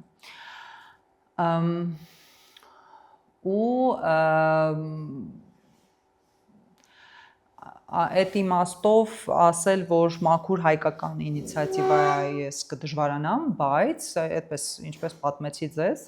3 երկրներում էլ կա, բայց այնտեղ պարզ է, որ բանակցություններ են եղել, պայմանավորվածություններ են եղել, ֆինանսավորում է եղել Նյու Յորքից, եւ դուք որոշեք դա հայկական է թե ոչ։ Իսկ ես մի հատ ավելացնելու հարց ունեմ, ինչքան է բարդ Վրաստանում հետազոտություններ անել, քանի որ գիտեմ, որ Վրաստանում բավականին բարդ է հետազոտությունները եւ ուրիշ պետության կազմակերպությունները, որ մտնում են Վրաստան, մանավանդ Հայաստանից, դա օրինակ կրթական ոլորտում մենք տեսնում, ինչքան է բարդ ձեր համար Վրաստանում հետազոտություններ անել։ Հա, Վրաստանի հետազոտություն մենք չենք անում են ՀՌԿԿ Վրաստանը։ Մենք եւ ՀՌԿԿ Վրաստանը, ՀՌԿԿ Հայաստանը եւ ՀՌԿԿ Վրաստանը միասին մշակում են հարցաթերթը կամ վերանայում են հարցաթերթը եւ միասին միաժամանակ մտնում ենք դաշտ։ Մենք ամեն մեկս մեր երկրում։ մենք չենք անում հետազոտություն Վրաստանում, իսկ ընդհանուր առմամբ Վրաստանում հետազոտություն անելը բարդ չի, դեռևս բարդ չի, չնայած այնտեղ իրավիճակը փոխվել, ինչպես բոլորս գիտենք, բայց պիտի ասեմ, որ մոտավորապես այդ իմաստով նման ենք բավականին, սակայն լինելով նույն տարածաշրջանի երկրներ, եթե դուք վերցնեք տվյալները Վրաստանի նույն Կովկասյան բարոմետրի, բավականին տարբերություններ կտեսնեք հարցերի պատասխանների մեջ։ Շատ հետաքրքիր ձևի։ Խնդրեմ։ Հայկ։ Ես ընդհանրապես մի հատ էլ փոքր հարց ունեի, դուք ասացիք, որ կայքում հասանելի են հետազոտությունները, կան արդյոք հետազոտություններ, որ հասանելի չեն կայքում։ Դուք մեր հետազոտությունների մասնիկ չէ, երևի հարցնում։ ՀՌԿԿ Հայաստանի իրականացված հետազոտությունների ես երևի շատ կոպիտ տոկոս ասեմ, մոտավորապես 80%-ը բաց տվյալներ են, որովհետև ՀՌԿԿ-ների ստեղծման հենց նպատակը եղել է բաց տվյալների նախաձեռնություն ընդհանուր առմամբ, որպեսզի կարողանան գիտնականները, մեդիան, հասարակության տարբեր շերտեր, տարբեր ներկայացուցիչներ բաց օգտագործել այդ տվյալները եւ վերլուծել։ Բայց իհարկե կան դեպքեր, երբ որ ավելի այսպես նուրբ թեմաներին վերաբերող տվյալներ են եւ օրինակ քաղաքականության մշակման համար են օգտագործվում, արդեն պատվիրատուն իր որոշմամբ կարող է բացել տվյալները միայն առանձին այսպես գիտնականների կամ անհատների կամ կառույցների առաջ, բայց ոչ բաց դնել կայքում։ Ինչ վերաբերում է Կովկասյան բարոմետրին, ապա Կովկասյան բարոմետրը եւ հատուկ կայք ունի Kofkasyanbarometr.org, որտեղ դուք կտեսնեք բոլոր տարիների տվյալները, տվյալադարանները, ինչպես նաև մեթատվյալները, այսինքն բացատրությունը, թե այդ տվյալները ինչպիսի սահմանափակումներ են ունեցել հավաքագրման ընթացքում, բացի դրանից կտեսնենք նաև հարցաթերթերը բոլոր տարիների, որոնք կարելի է համեմատել։ Դա բաց տվյալ։ Իսկ դուք մեր կառավարության հետ համագործակցում եք, իրենք ինչ որ մի ձևի դիմում են ձեզ, օգտվում են կամ ձեր մասնագիտական փորձից օգտվում են, թե չէ։ Ուղիղ կառավարության հետ չենք համագործակցում, ուղիղ ասվածը կառավարությունը այսպես մեզ ուղիղ պատվեր չի իջեցնում, չէ։ Բայց բոլոր մեր միջազգային հասարակական կազմակերպություններ, ինչպես իրենք համարվում են, օրինակ նույն համաշխարհային բանկ, ՄԱԿ-ի զարգացման ծրագիր, հա, այնտեղ տարբեր ՄԱԿ-ի կառույցներ, իրենք ունեն տարբեր տեսակի մեծ ծրագրեր կառավարության հետ, տարբեր թեմաներով, եւ իրենք այդ ծրագրերի շրջանակներում ժամանակ առ ժամանակ իրականացնում են հետազոտություններ, բացի մեր կառավարությունից։ Չէ, իրենք օգտագործում են, այդ էի ուզում ասեի, որ կառավարությունը օգտագործում է, ես պիտի նույնիսկ երևի ասեմ, որ ներկայիս կառավարությունը, գուցե շատ կլիշեավորված չլինի իմ ասածը, բայց ներկայիս կառավարությունը փորձում է հասկանալ տվյալները եւ փորձում է տվյալահեն որոշումներ կայացնել։ Պիտի նշեմ, որ դա շատ հեշտ չի, որովհետեւ նախ եւ առաջ պիտի ունենանք այդ հետազոտական մտածելակերպը։ Ես ինչի եմ այսպես անդադ դրա մասին խոսում, որովհետեւ մինչեւ չունենանք այդ մտածելակերպը, մենք չենք հասկանա, որ տվյալները կարևոր են։ Մինչեւ չհասկանանք, որ տվյալները կարևոր են, մենք չենք սկսի այդ նույն զգուշությամբ վերաբերվել տվյալներին, ինչպես մեր գործընկերը նշեց շատ արդարացիորեն, որ արդյոք այս հարցը արտացոլում է այն պատկերը, որը մենք ուզում ենք տեսնել, չէ՞, օրինակ սա արդեն զգույշ վերաբերմունք է տվյալներին։ Հուսանք, որ այդպեսին է։ Ու հա, այստեղ ժամանակ է պետք մինչև ընտելանան եւ դա կարծում եմ նաեւ ցուցանիշ է հասարակության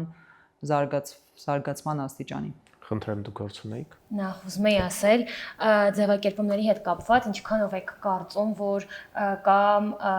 հարցվողների շրջանում, հա, իրենց վրա հոգեբանական ազդեցություն ունենալու այդ սուբյեկտիվ գործոնը, բերեմ օրինակ, հարցերից մեկում օրինակ նշված է, ինչքանով կգնահատեք, որ վտանգներ են առաջնային Հայաստանի Հանրապետության համար խաղաղության պակասը։ Այսինքն, եթե մարդը տեսնում է օրինակ, չգիտեմ, շինության վրա գրված առողջարան եւ հիվանդանոց լրիվ տարբեր տրամադրվածություն ունեն։ Հա հիմա պատերազմ եւ խաղաղության պակաս կամ հետպատերազմական վիճակ լրիվ հակառակ տրամադրություններ կարող է առաջացնել։ Այս առումով ճիշտ եմ հասկանում, որ հարցերի կազմումը համագործակցություն կա այստեղ Հայաստանի եւ օրինակ Վրաստանի մասնագետների միջև ու արդյոք կա ինչ-որ սոլիդարության մթնոլորտ ասվածը Կովկասում, որ փորձում եք պահել, հա, հարցերը կազմելուց, այսպես ասած չեք խուսափում ավելի սուր ձևակերպումներից կամ ավելի սուր մեկնաբանություններից եւ ըստ այդմ դուք կամ մենք մուտք ունենք, հասանելիություն ունենք, օրինակ Վրաստանի հարցումների արդյունքներին։ Կարող ենք հետևել նրանց։ Եթե բարոմետրը այո, այլ հետազոտությունների այո, ՀՌԿԿ Վրաստանի կայքում դրված են հետազոտություններ, որոնք բաց են, դրված են,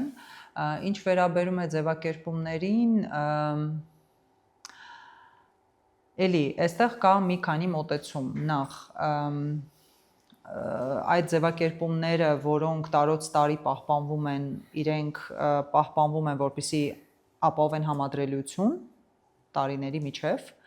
իսկ ամենասկզբում, երբ որ ես պատմեցի, որ 2002-ից 2003 թվականներին մշակվել է հարցաթերթը, պարզ է, չէ, որ 2 տարի ոչ մեկ չի նստել եւ մշակել 50 հարց կամ 100 հարց։ Դա նշանակում է, որ այդ հարցերը ձևակերպվել են,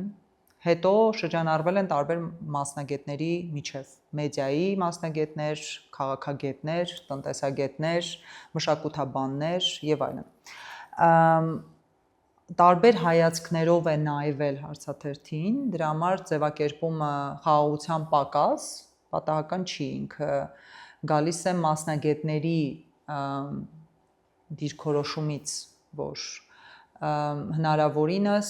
խուսափենք այնպիսի սուր ձևակերպումներից, որոնք կտանեն այսպես կոչված socially desirable answer, ես էլ մոռացա դրա հայերենը,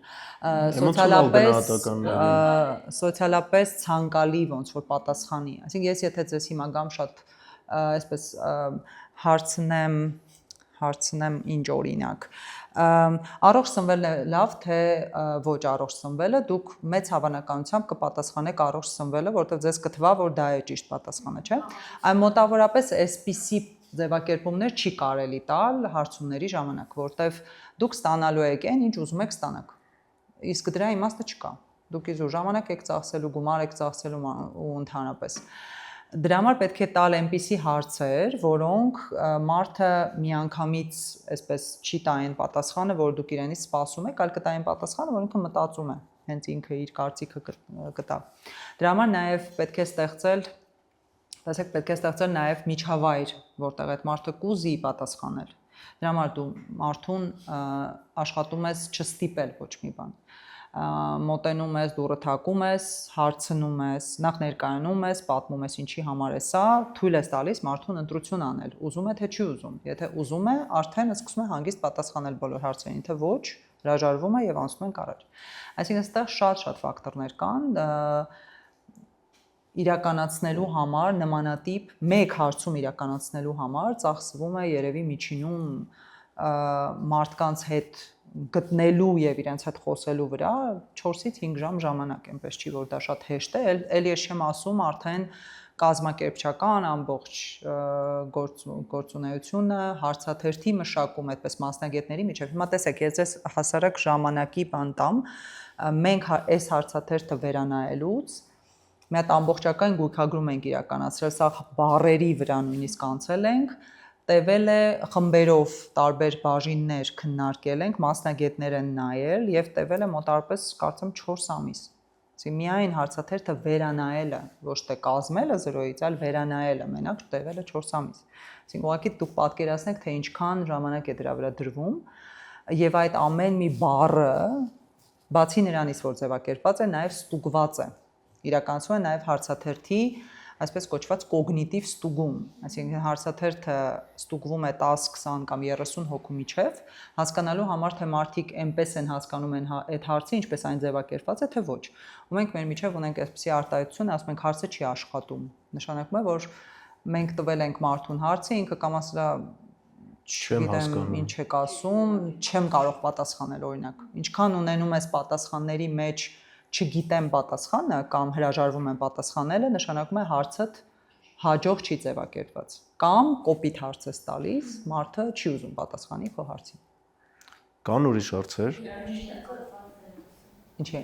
Երկրների ինֆորմացիայի մուտքի Դե երկրների ինֆորմացիայի հետ կապված ասեմ, որ Վրաստանի դեպքում իրենց կայքում կարող եք տեսնել, բայց Կովկասյան բարոմետրը կա caucasbarometer.org բանում կայքում։ Նկատնում Հայաստանն օրինակ արգելափակել համագործակցությունը Ադրբեջանի հետ, թե Ադրբեջանը Հայաստանի հետ, թե Հայաստան չի արգելափակել չէ։ ասացիք, որ Վրաստանի հետ եք չէ՞ միայն աշխատում։ Դե չգիտեմ, տեղյակ եք թե չէ, Ադրբեջանում 2014 թվականից չի թույլատրվում գրանտեր վերցնել ՀԿ-ներին եւ իրենց մոտ ՀԿ-ները իրականացնում են, եթե չեմ սխալվում, crowdfunding